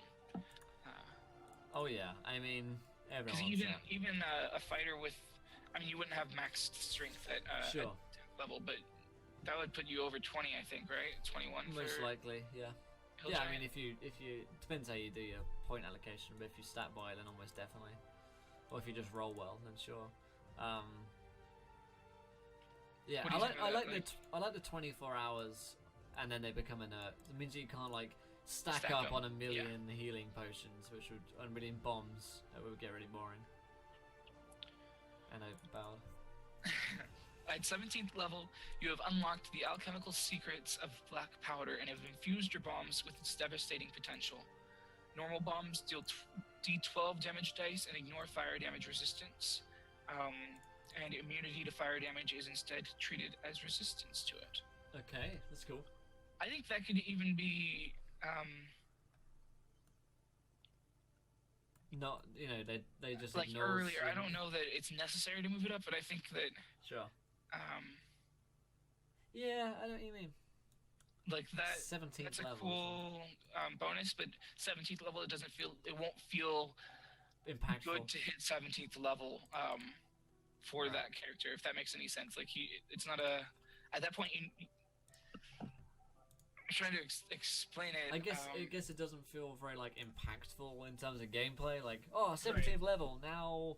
When I hit these guys with fire, it's gonna do more damage than it did previously. It doesn't feel cool. But at 7th level, it might. And I mean, Right. there's still cantrips that deal D10, right? So it wouldn't be much more than that. Sure, and arguably you could just use your shrapnel bombs instead, and they would ignore the fire resistance because it's piercing. That's true. That does take a bonus action, though. Sure. So there are contingencies. There are a lot of these. There's like 5 or 6 of them, it Yeah. seems. So I would pick your favorites. I mean, I guess it is homebrew, and since the ones that we've looked at do seem really balanced, it's not a big deal. Yeah, sure. Yeah, I guess I was just looking at it like to make it public. If you're trying to make it available to many people, it might be right. Like how many wise people? to pare it down. Yeah, sure. But for a home game, why not? Yeah, right, yeah. There's a lot to get through on the Alchemist. I mean, it goes on for a full 25 pages, which we're not going to go and read. Oh my god, this picture of a nuclear bomb. But it certainly looks like it's very well thought out, and the level of depth to which they've gone to is pretty awesome. Is far more than I would want personally. But I mean, if you like that kind of thing, then they've got rules for drugs. I mean, I guess it's not just the homebrew class. They've got rules for drugs and mutagens and bombs and discoveries and. I like the bomb formulae that I'm checking out. Those are cool. Yeah. The monstrous graphs are cool as well by the looks of things. They make every old Frankenstein creature and a mutagenist. So looks like they've gone into a lot of detail, which is cool. What would you give this class, Phil, if you were told that you were on a Twitch show and you needed to give it an arbitrary number? If I was told that I was streaming and that people were looking to me for an arbitrary number, I'd probably give it like an 8.5 or a 9. Because there is more information than I would like as a DM or a player. But all the information there is, like everyone that I've like scanned and then picked out a section to read, it's all been appropriate for the level Sure. and interesting and thematically appropriate. So the content is awesome, but there's too much of it in my opinion. Yeah, again, I think a little bit too much stuff. Maybe just for our own personal liking. I tend to like to keep things short and sweet. It's just kind of person I am when it comes to using homebrew in my own games. But sure, I mean, like you say, thematically accurate, and nothing seemed ridiculously broken. I mean, the nuclear bomb is maybe questionable, but I mean, 20th level, you know. I like it. I dig it. Because then you do lose the ability to make those potions, you know? You have to spend a week to get a new one. And the creatures you're facing, 10d10 plus 50, that would be a big chunk of damage, but it wouldn't kill them. Yeah. Unless they were already, you know, partially. Right. I'd say, like, yeah, I'd give it like an 8.5 or something. It's pretty cool. It's not like my craziest. I'm not crazy about it, but I think out of the Alchemists that we've reviewed, it's probably my favorite one that we've taken a look at. So there is one of the drugs, just for fun, Warlock Crystal. For 1 hour, you may take an additional bonus action or reaction on each of your turns. Each additional dose you take, the effects last another hour. But while under the influence of Warlock Crystal, you may not benefit from short rests. It's so thematically wonderful. Yeah. Like, you're some hyped up, often high. Yeah, you're like a mechanical engineer. you're something out of like Fallout, basically. You're like a Yes. or Mad Max. Yeah. How do I make these and post it? Please tell me I have an idea and I want to share it. There's a website called the Home Brewery, I believe. homebrewery.com, I think it is. Let's check that link. Let's write it and then see if it works. Nope, not that link.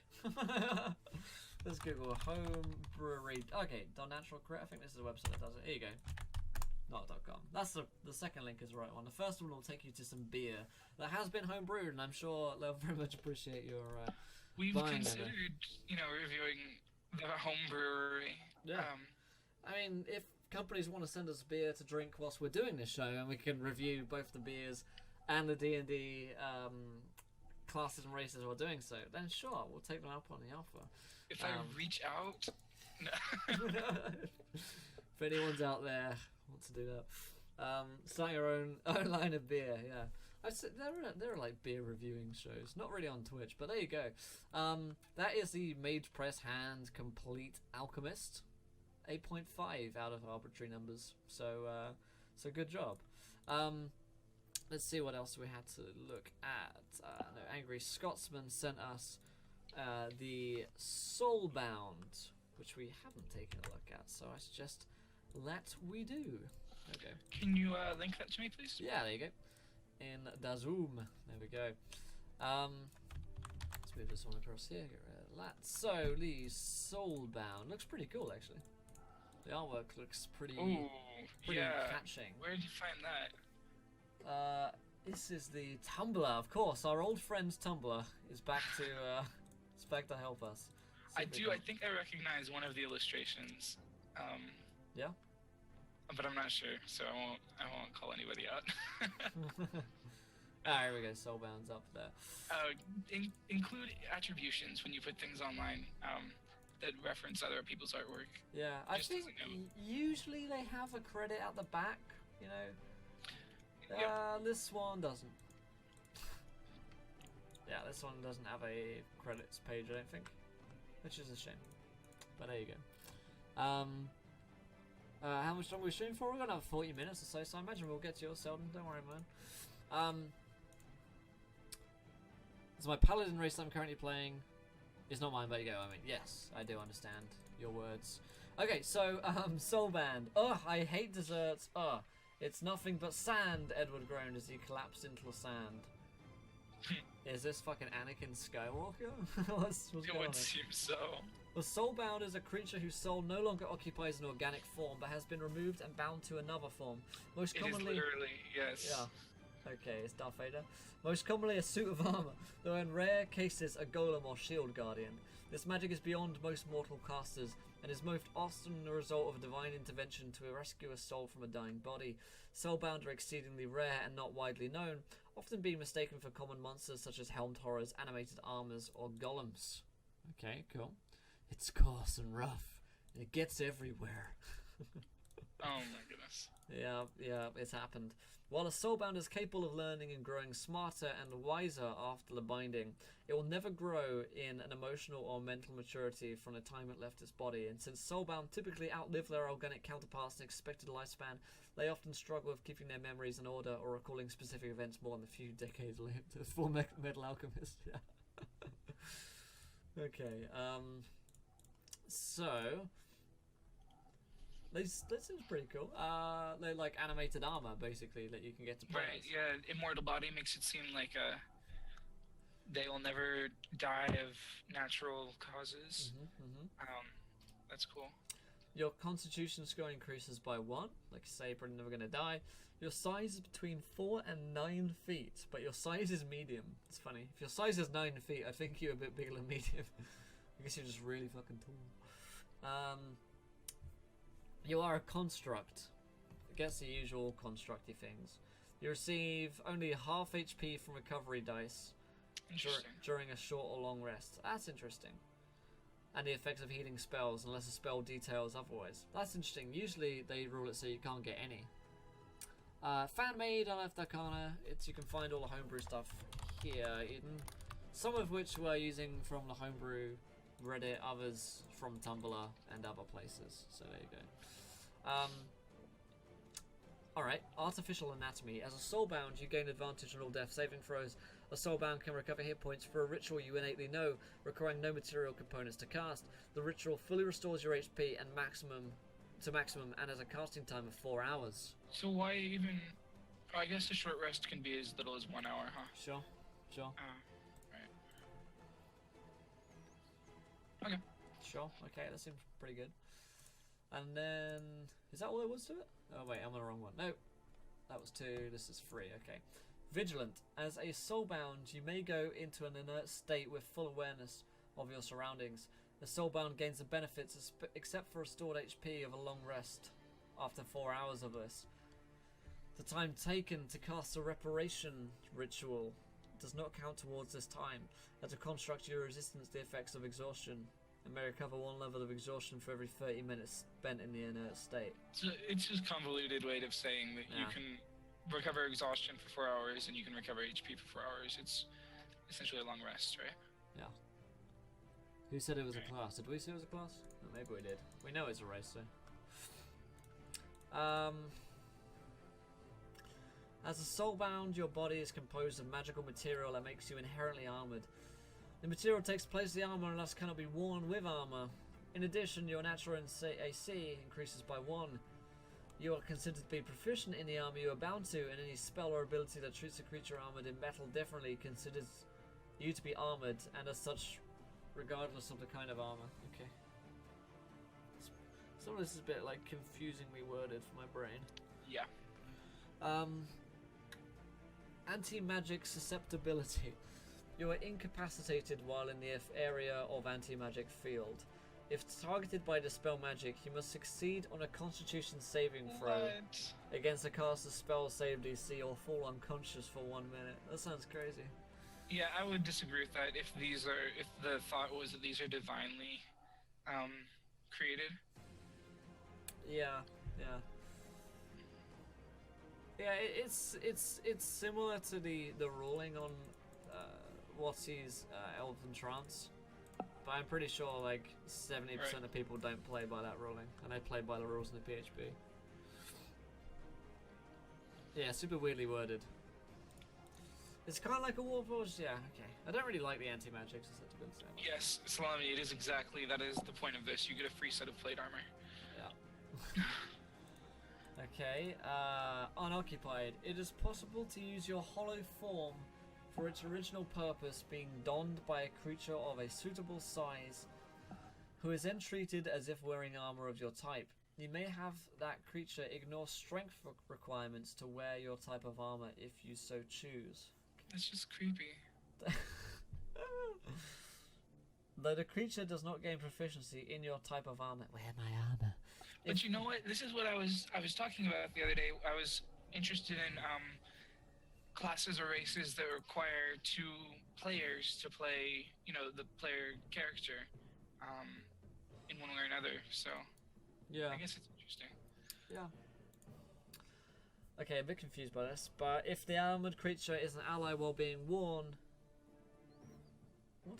If the armored creature is an ally while being worn... Yes. Yeah, comma. While being worn, you and the armored creature may roll for all ability checks that either of you are proficient in, and use the higher of the two rolls. Slight advantage, I guess. You may each make strength and constitution saving throws using the higher of the two, and you must each make dexterity saving throws and use the lower. Okay, that makes sense. Okay. I mean, like... It's advantage and disadvantage. Basically. It is. Yeah. Yeah. That would be an easier way to word it, I think.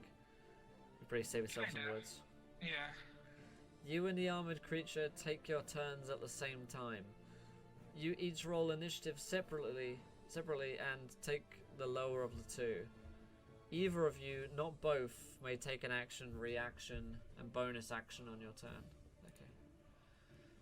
Okay.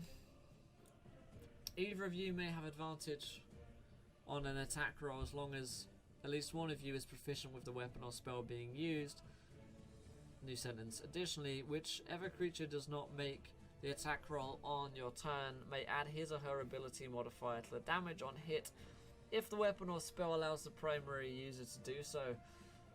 While armored by you, spell, range, and melee attacks cannot be made against the armored creature. What? Oh, okay. Anytime you and the armored creature disagree on a course of action, either may make a contested strength check against the other to determine the outcome. And you get like common in another language.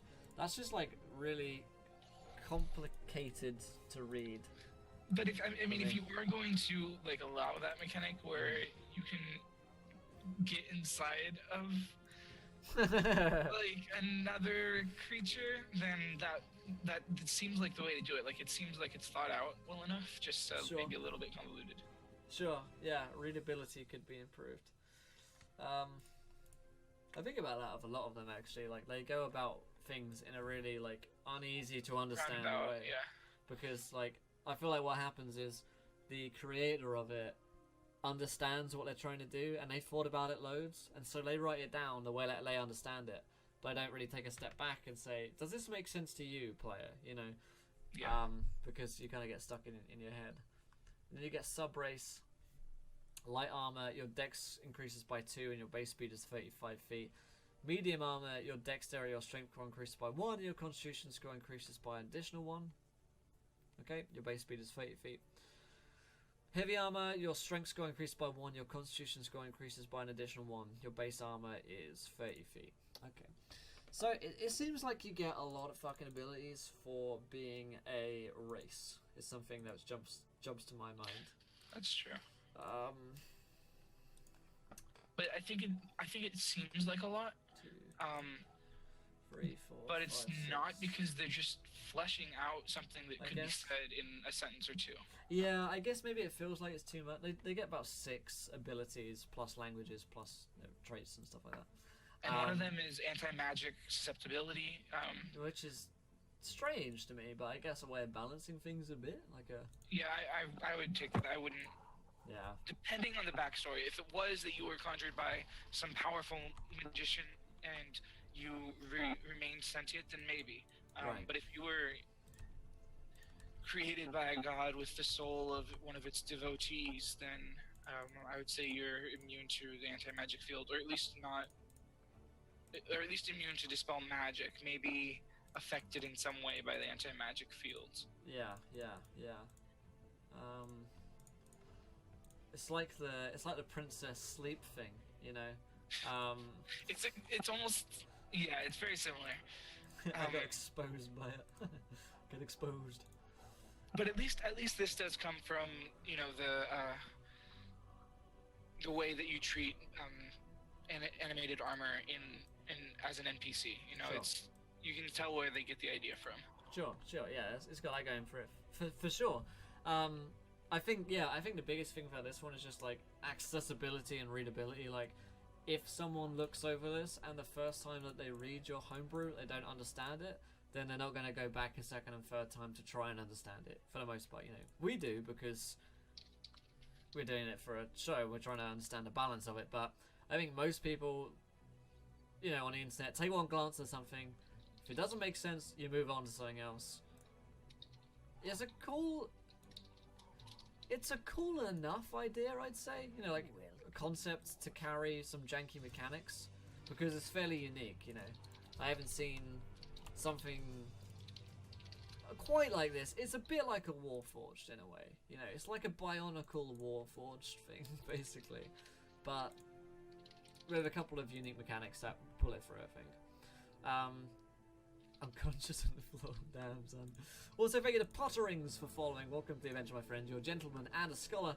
If you guys haven't followed yet, hit that follow button and join us. And don't hesitate to send in some submissions for our homebrew and review show here. Alright, we're going to look at one from Salami Tactical, and then we're going to move on to Selden's one. So Salami says, I didn't like how goblins were presented as a PC race in Volo's Guide, so here's a custom goblin PC race. I would love to hear your thoughts. I will send this to you, Phil. This is exciting because I do play a goblin based on Volos. A goblin bard that is fun. I think I played it on one game here, yeah. Alright, so let's recap this one. This is the one. Azot's just subscribed for the 2 months. He's back. Good to be back, he says. Welcome, my friend. Salute you, sir. A gentleman, a scholar. Let us raise, in fact, some dice. No, I'm getting all my things confused. We can roll some dice, but we can also raise our drinks as we do so. So, let me get rid of one of these. Okay.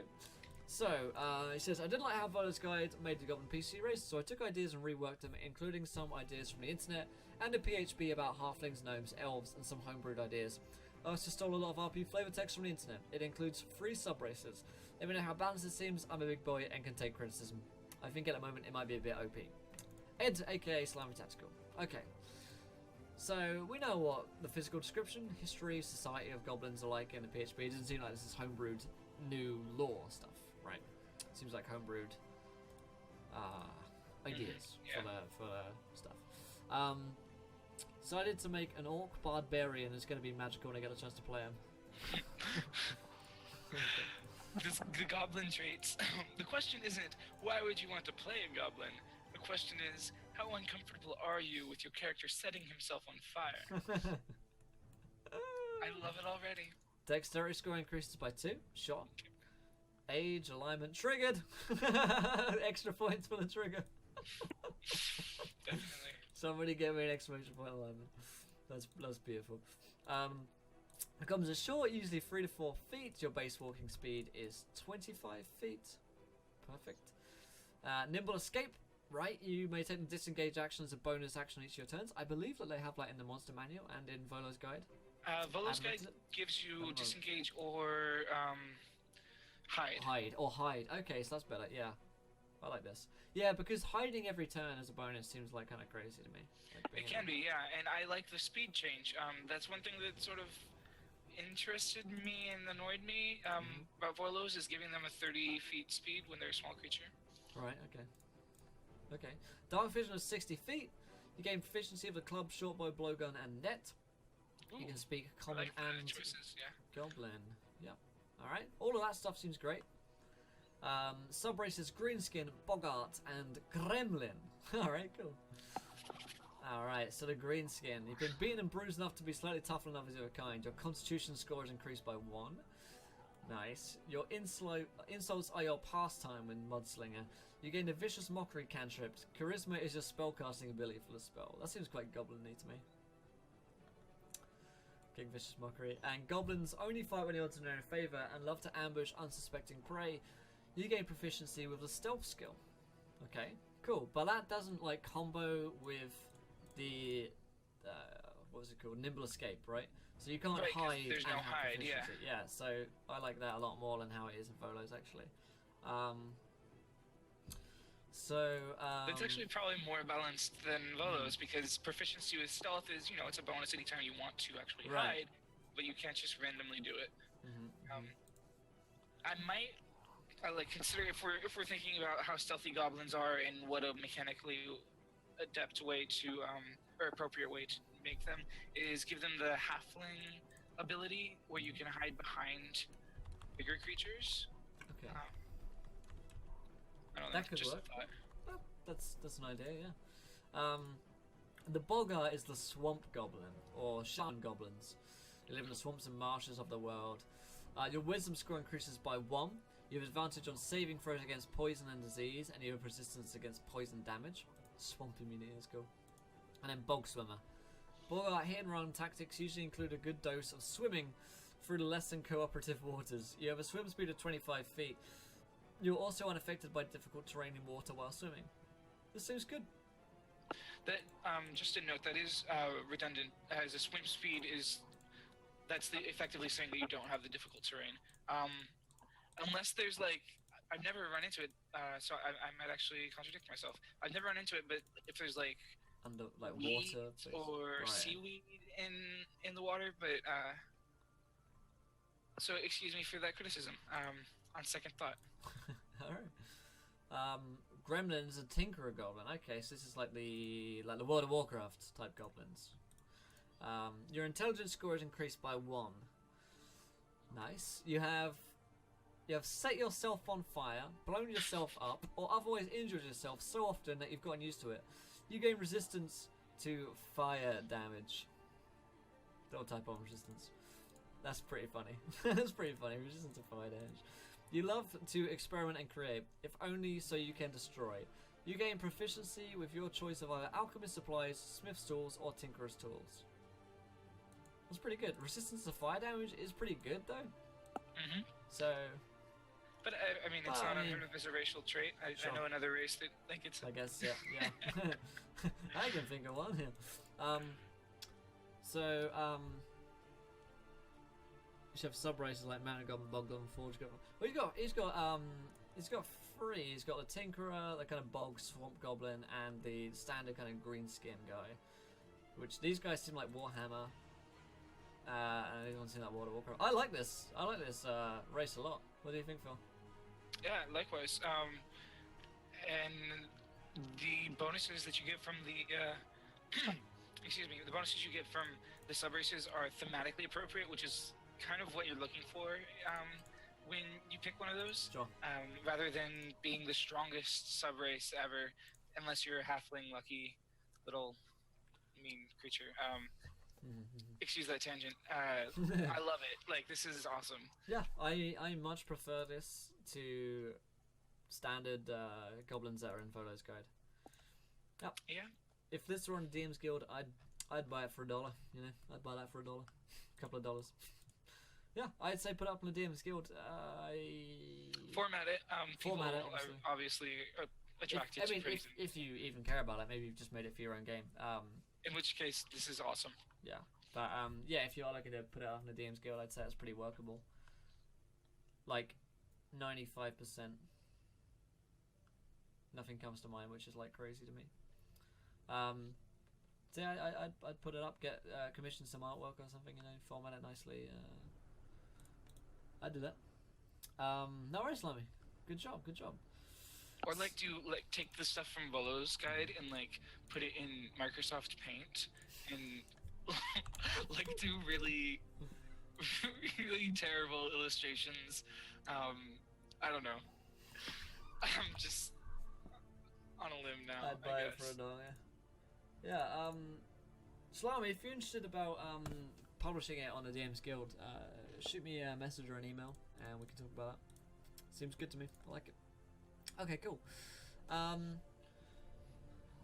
Alright. So, that is that. We're going to take a look at Seldon's, which I believe is just a text document.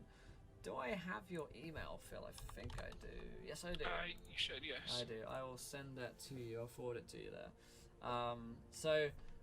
Seldon said, here's a homebrew and the Dungeon World playsheets if you want to compare it to the fighter classes. That's what it's based on.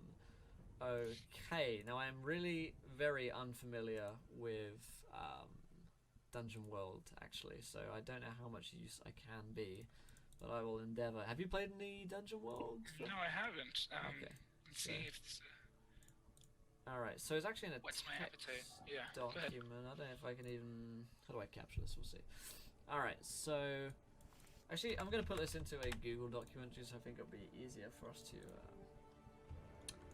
cap it like that. There we go.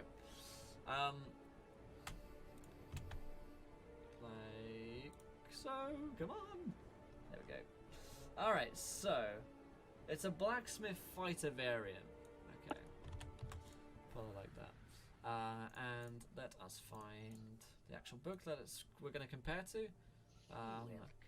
And also thank you to Place Bonine for following. Welcome to the event, my friend. You're a gentleman and a scholar. Thank you for joining us. The 20th of the day as well. Smashing out these follower goals, guys. Absolutely great stuff. If you guys haven't followed yet, do go ahead and join us. We're here all the time doing this shit. It's pretty simple. Okay. Dungeon World, do something, roll 2d6, see what happens. 1 to 6 fail, 7 to 9 succeed with complications, 10 to 12 succeed. Alright, I remember playing this on a one shot ages and ages ago. This is the actual book. The fighter is on page 16. So let's go down to page 16 so we can compare Seldon's to the fighter. No, I can't find it. See, I've got no idea what this book means. The 5th level spells, 1st level spells. I don't know where I am looking on this book. These are character sheets, bollock things. I don't know. Let's just look at his thing first of all. So, Seldon's is 10 plus con. Base damage is a d8. Bend bars and lift gates. Use to halt or destroy an inanimate obstacle plus strength. So, this is they're half pin barrel hinges. Down I passed it. Okay, I did. On page 21 it says. So maybe I'm on page... If I go to page 16 and see what it says. Starting gear. Oh, the fighter. Okay, I didn't see it. Alright, I'm on fighter now. Okay, cool.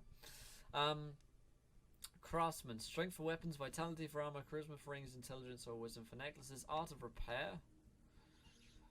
Okay.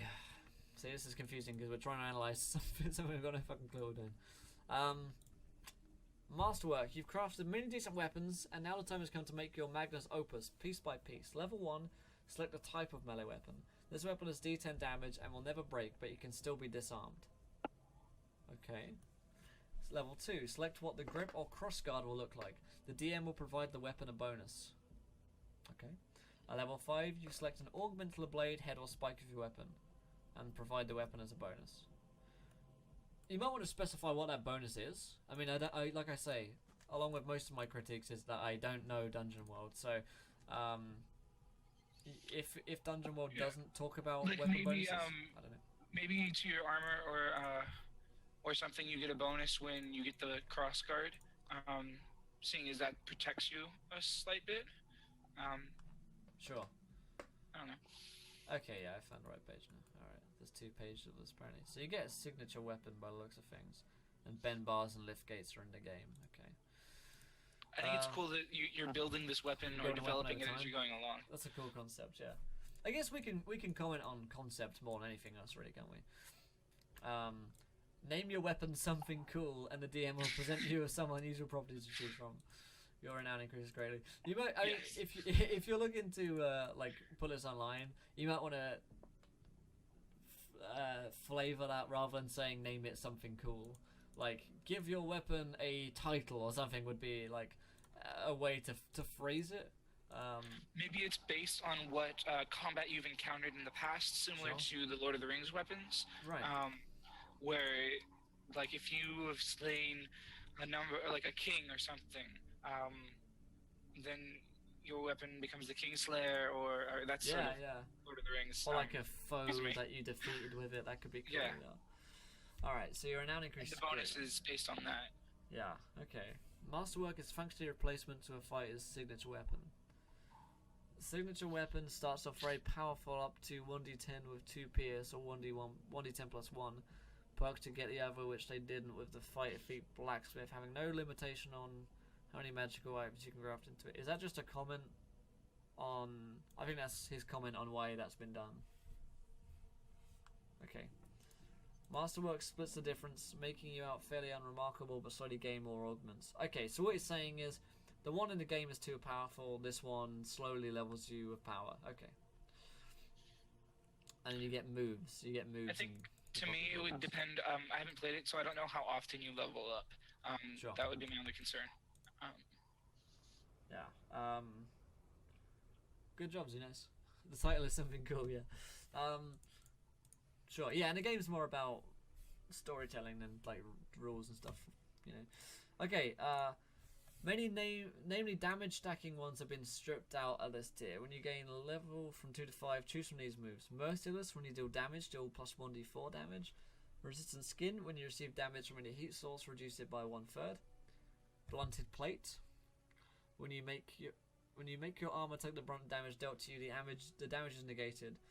Select an item that provides you AC and roll 1d2. On a 1, it's reduced by 1 AC. It's reduced AC by 1. On a 2, your item is destroyed. If an item of 1 AC is destroyed, it reduces to 0, it's destroyed. Destroyed items can be repaired, but it's generally cost prohibitive to do so. So I imagine, is that like a common mechanic where weapons and armor get destroyed because of combat or perils? I don't know. Yeah. Because if it is, then that makes sense and it's cool. Yeah.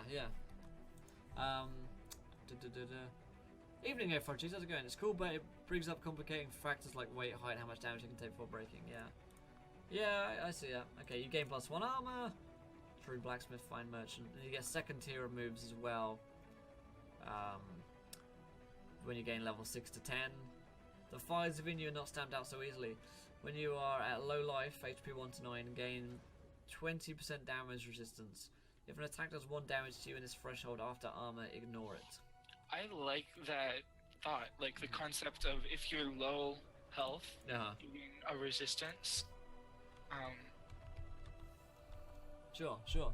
Yeah, I mean, that makes sense. Like, when you're down and out, you kind of, you grit your teeth and try a little harder. Your defenses, Bolster your defenses, yeah. Okay, let's see. Let's go for some of these ones. Per rest, use the fires that burn through your veins to enchant your fingertips with healing warmth. Heals 1d6 plus 2 HP to any ally, not self. When you hack and slash an enemy, deal an extra 1d4 damage. Bonus would read 2d4 if Merciless is chosen as well, like the one up there. Okay, yeah. Alright, and then it's just a couple of moves. Okay, so, like we say, I mean, we don't know Apocalypse World very well, but it seems like a cool idea, like a blacksmith, a magical blacksmith who can use his powers over the forge to, you know, imbibe them into magical attacks and damage reductions and stuff like that. That could be cool. I actually love the concept and I'm very interested in adapting it to 5e. Yeah. Yeah, if you did that as well, Seldon, we could give more like critique, because like we just have no idea the power level compared in Dungeon World and stuff like that, and what it means in other classes. But cool idea. If you do convert it to 5e, send it our way, and if you do make any changes, make sure you send it over to us as well. How's the flavor content? Yeah, I mean we can't awesome. content on the balance, but the content and flavor is awesome. Yeah, I love it. I like the thought of like a really down and dirty sword maker who takes up arms when no one is able to wield his sword. Yeah. Absolutely. Becomes the hero of the village, like a folk hero background for D&D. I like that. Alright, cool. Alright, so we're gonna have to race for a couple of these. If you have any more, get them in, guys. But we have another 2 to get through, so we might not get time today. But of course, there's always next week as well. Just at Seldon's, we're going to take a look at Dark Lord Marcos. He said, I've been working on a stat modification for the Warlock so he can use weapons. It's not cool or anything, but I'd like to know if you see any glaring issues. Alright, cool. May I have a link real fast? Yeah, oh yeah, I forgot I didn't even send that to you. There you go. I forgot that I'm looking at things and you aren't. Alright, so the Eldritch Warrior, you gain the following class features. Hit dice, 1d8 per Eldritch Warrior level. Alright, so they said like this is a modification, so did we look at this one previously? No, we didn't. Something similar, I think, but no. Something similar, maybe. God, my memory is just so bad at these things. After a while, they do blend together just a little bit, you know. What alignment would that blacksmith be? Triggered. Okay, you get medium armor, light armor, shields, simple martial weapons, no tools, saving throws of strength and charisma. You choose two skills from that list there. Pretty simple starting out equipment and stuff like that. Yep, otherworldly patron. You get fighting style level 2. Okay. Okay, cool. So they've got different packs. Packler chain, Packler blade, Packler tome. I see this reminded me of one we looked at the other day, which was like a pact of death or something like that. I hope not made it the other day. Oh, right, okay.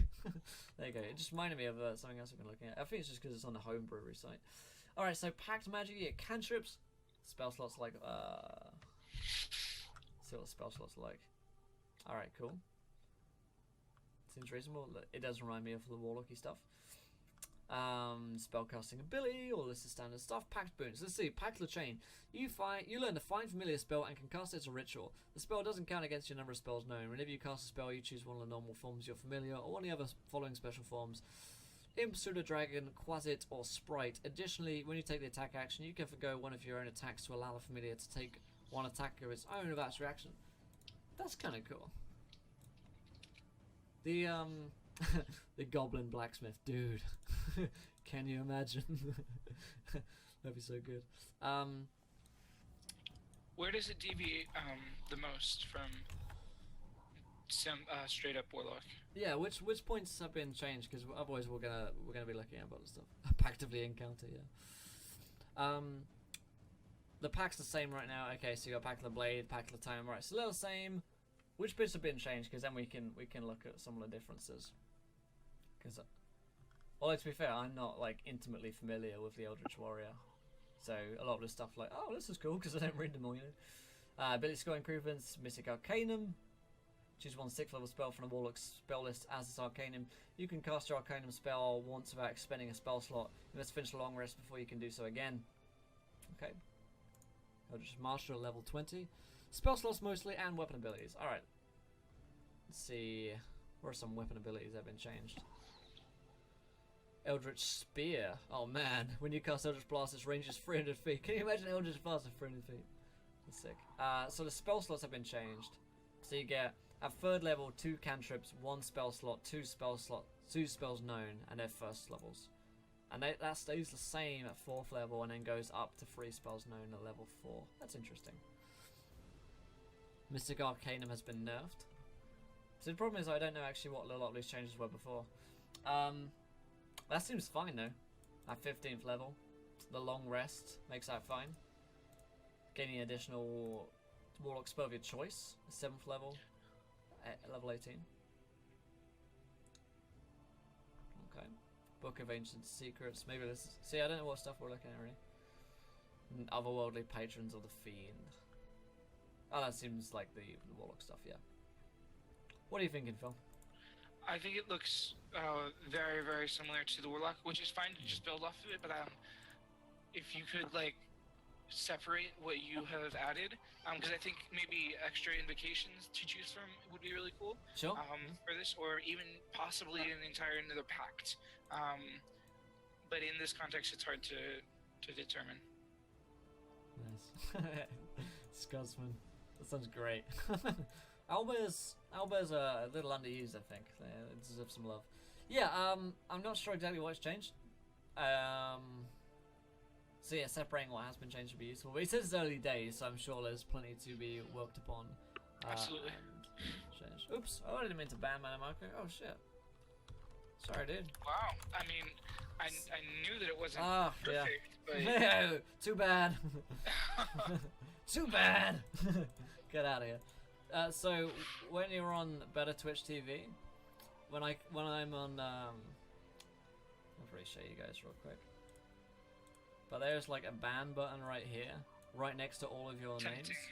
Yeah, just tempting me. So like, if there's a timeout on ban, and if I accidentally click on one, right next to your name or something, it'll ban someone. So I apologize. What he's trying to say is he meant to time you out. Yeah, well I just meant to give you a little timeout on the timeout seat back there. Oh You don't match up to this homebrew criterion. We're like Reddit, man. We're like Reddit.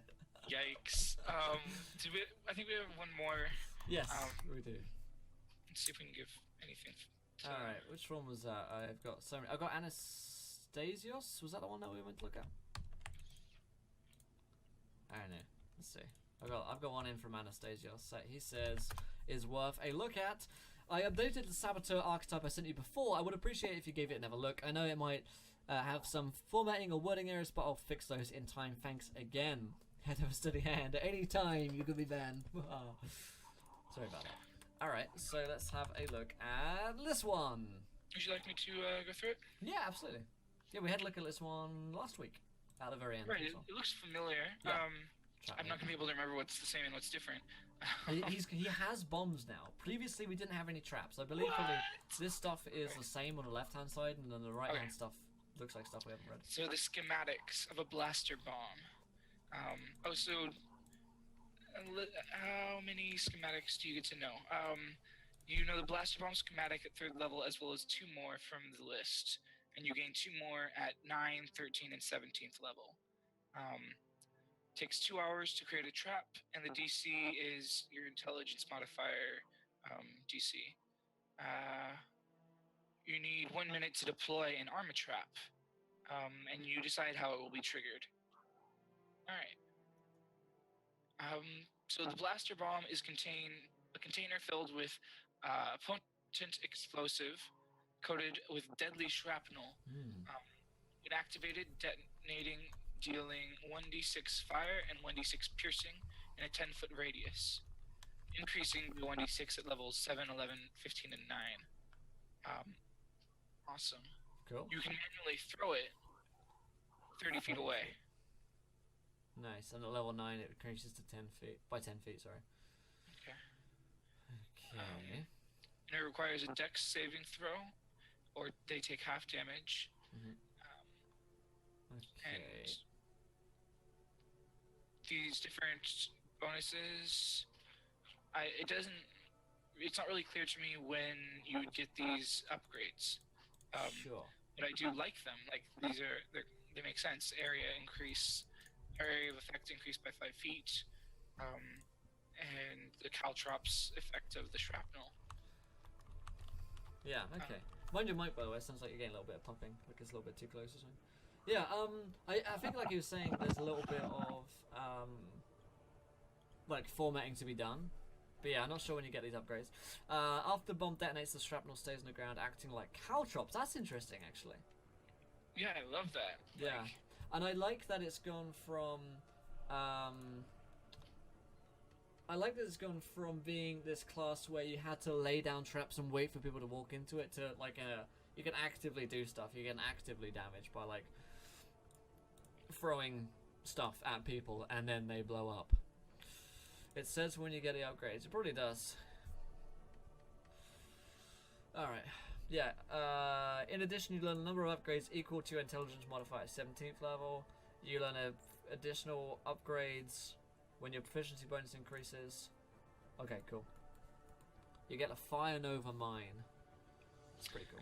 Yes. Yes, when my old friend. activated, sprays incendiary material in a 10-foot radius and ignites it, creating an area where creatures take 2d4 damage while walking through, increasing by 2d4 at 7th, 11th, 15th, 19th level. That's interesting. And it lasts a minute, excuse me, or until extinguished. Adhesive fuel upgrade. Burning area is considered difficult terrain. I should imagine so. And area of effect increases by 10 feet.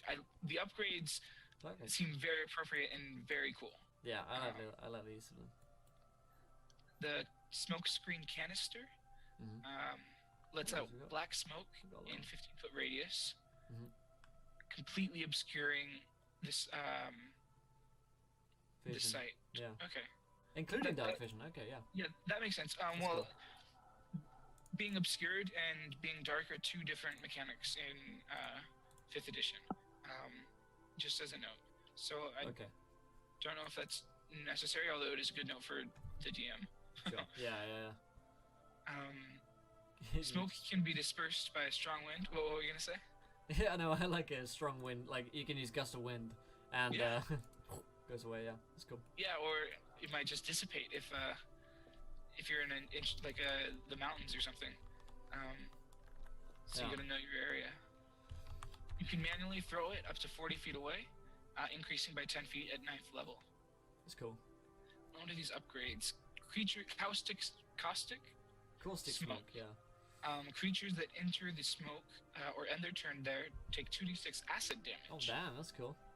And the area of effects can increase by 15 feet. I like the upgrades. It's like getting little bonuses to abilities at different levels and stuff. It's neat. This trap the Stormcaller trap sends arcs of electricity out in a 10-foot radius, dealing 1d6 lightning damage and incapacitating any creatures in that radius. It does require a con save or half damage and no incapacitation. That's good. Okay, yeah. I was worried there for a second. Hang on, yeah. Because incapacitation is really strong. Right. And how long does it last? Is it just an immediate thing? Doesn't say, I think. Sounds like it's immediate, and it doesn't last. Yeah. I guess unless it says otherwise, it's immediate, like instantaneous. If they miss the save by more than 5, they're paralyzed instead of incapacitated. Damn. Right. That's interesting. If missing the save by a number, is that a mechanic we've seen before? Yeah. It is? Okay. I can't think what it It's uses. rare, and it's sort of usually it to do with traps actually. Oh, okay. When they're written into modules or adventures. That is interesting. I really don't know much about traps. I've learned something new. Cool. I'm looking at the conditions real fast. Okay. Incapacitated is only actions or reactions restricted. Paralyzed, I remember being. They can't speak either or move. Yeah. Okay. Wrecked. Yeah, paralyzed. You're down. All right. The upgrades: conductive coils, area of effect increased by 10 feet, and arc flash. Creatures in the area of effect are automatically blinded until the end of their next turn. Wow. Nice. That is kind of strong. Do you know how some Eldritch invocations for warlocks have requirements? Right.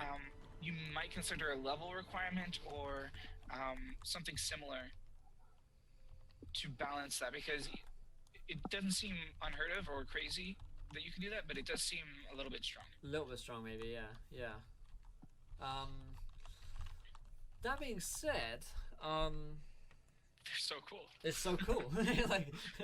like this. I feel like this might be our most improved homebrew. Like, oh yeah. Since we've seen previous editions of it, I'm really loving how we're seeing this one come along.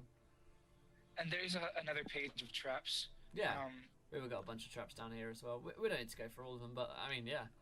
They seem very cool, and there's additional options as well. You can discuss with your DM if you have ideas for your own traps or upgrades. If your DM allows it, you can also buy schematics or upgrades in addition to learning them through normal archetype progression, although it should be relatively hard to find someone with that knowledge. That's cool, and even in the appendix it gives the conditions. That's actually really nice. Having the conditions. Definitely.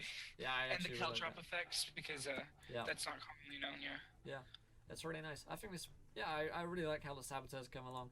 Free Wolf, I don't believe this one is available yet. This is created by Anastasios HJW in chat. Yeah, I would be very interested to play one of these. Yeah, I really would. And like I say, Anastasios, if you end up looking to take this one to the DM's Guild, and you're looking for a possible publisher, then I'm interested in publishing things. And I would play through it a couple times. Yeah, I think it needs some maybe playtesting. to 5th level once or twice to double check how things feel. Yeah. But for your own sake. No. I think I think playtesting is the best thing that you can do with your homebrew when you're looking to improve it, as well as getting other opinions on it. It's it's kind of like just a golden rule when it comes to any homebrewing stuff. Just like play it. Does it work? Yes. Can we change it? We've got to continue. Wait, 1.5 hours to continue on the giveaway page, even though I've already listened to the podcast. I don't think you do, man. I think you're pretty sure you can like skip ahead or something. Either way, like 10,000 people have entered and they haven't had that problem, so I don't know what's going on there. Maybe the website's jibbing around. But yeah, I really like the Saboteur. The Saboteur's cool, and it still feels quite roguey, and it feels quite yeah, it like still fits the class. Yeah, it fits the class and fits the themes for it. So same goes for anyone. If you've got homebrew stuff or you're looking to take to the DM's Guild and you think it's in a good condition, and shoot me an email sometime, shoot me a message, and I'm about to chat about putting these things on the DM's Guild. I would be curious about how sneak attack works with the traps, because I feel like if you set a trap and it gets triggered, you should have sneak attack. Sure. Even though there's no quote unquote advantage there. Just a thought. Cool. Yep. I like it. He said, can we look at the last two ones? Unfortunately, we're out of time for today, but next week we'll take another look at this one with whatever else that you've got going, the spider frame and the remote detonator. We'll take a look at then. We are unfortunately out of our time for today's show. We're going to move over to the Dungeon Master's Workshop, answering your guys' questions about D&D. If you have questions, then be sure to get them in. Phil, you are welcome to stay for these shows, my friend, but I know that it's never 3 hours, and if you've got things to do, then you got to go and do them. Fortunately, today I do, but I appreciate the invitation, and perhaps next week I'll be able to. Absolutely. Awesome stuff. Well, thank you for coming on the show, Phil. Where can we find you online if we're looking to... I mean, here on Cursed, I'm going to start streaming in February. Nice. You're welcome to send me a whisper if you're interested in streaming as well, as I'm always looking for players. We'll be going through Horde of the Dragon Queen to begin with. And on Twitter, I think I was tagged in this wonderful tweet before the show. Indeed. But in case you missed that, I'll put it in the chat. Absolutely. There you go. And thank you to ShortStack99 for following. You're a gentleman and a scholar. Faye for joining us. So we do have to say farewell to Phil, but we're going to say hello to Sydney and myself again as we go to the DM's Workshop. Thank you, Phil.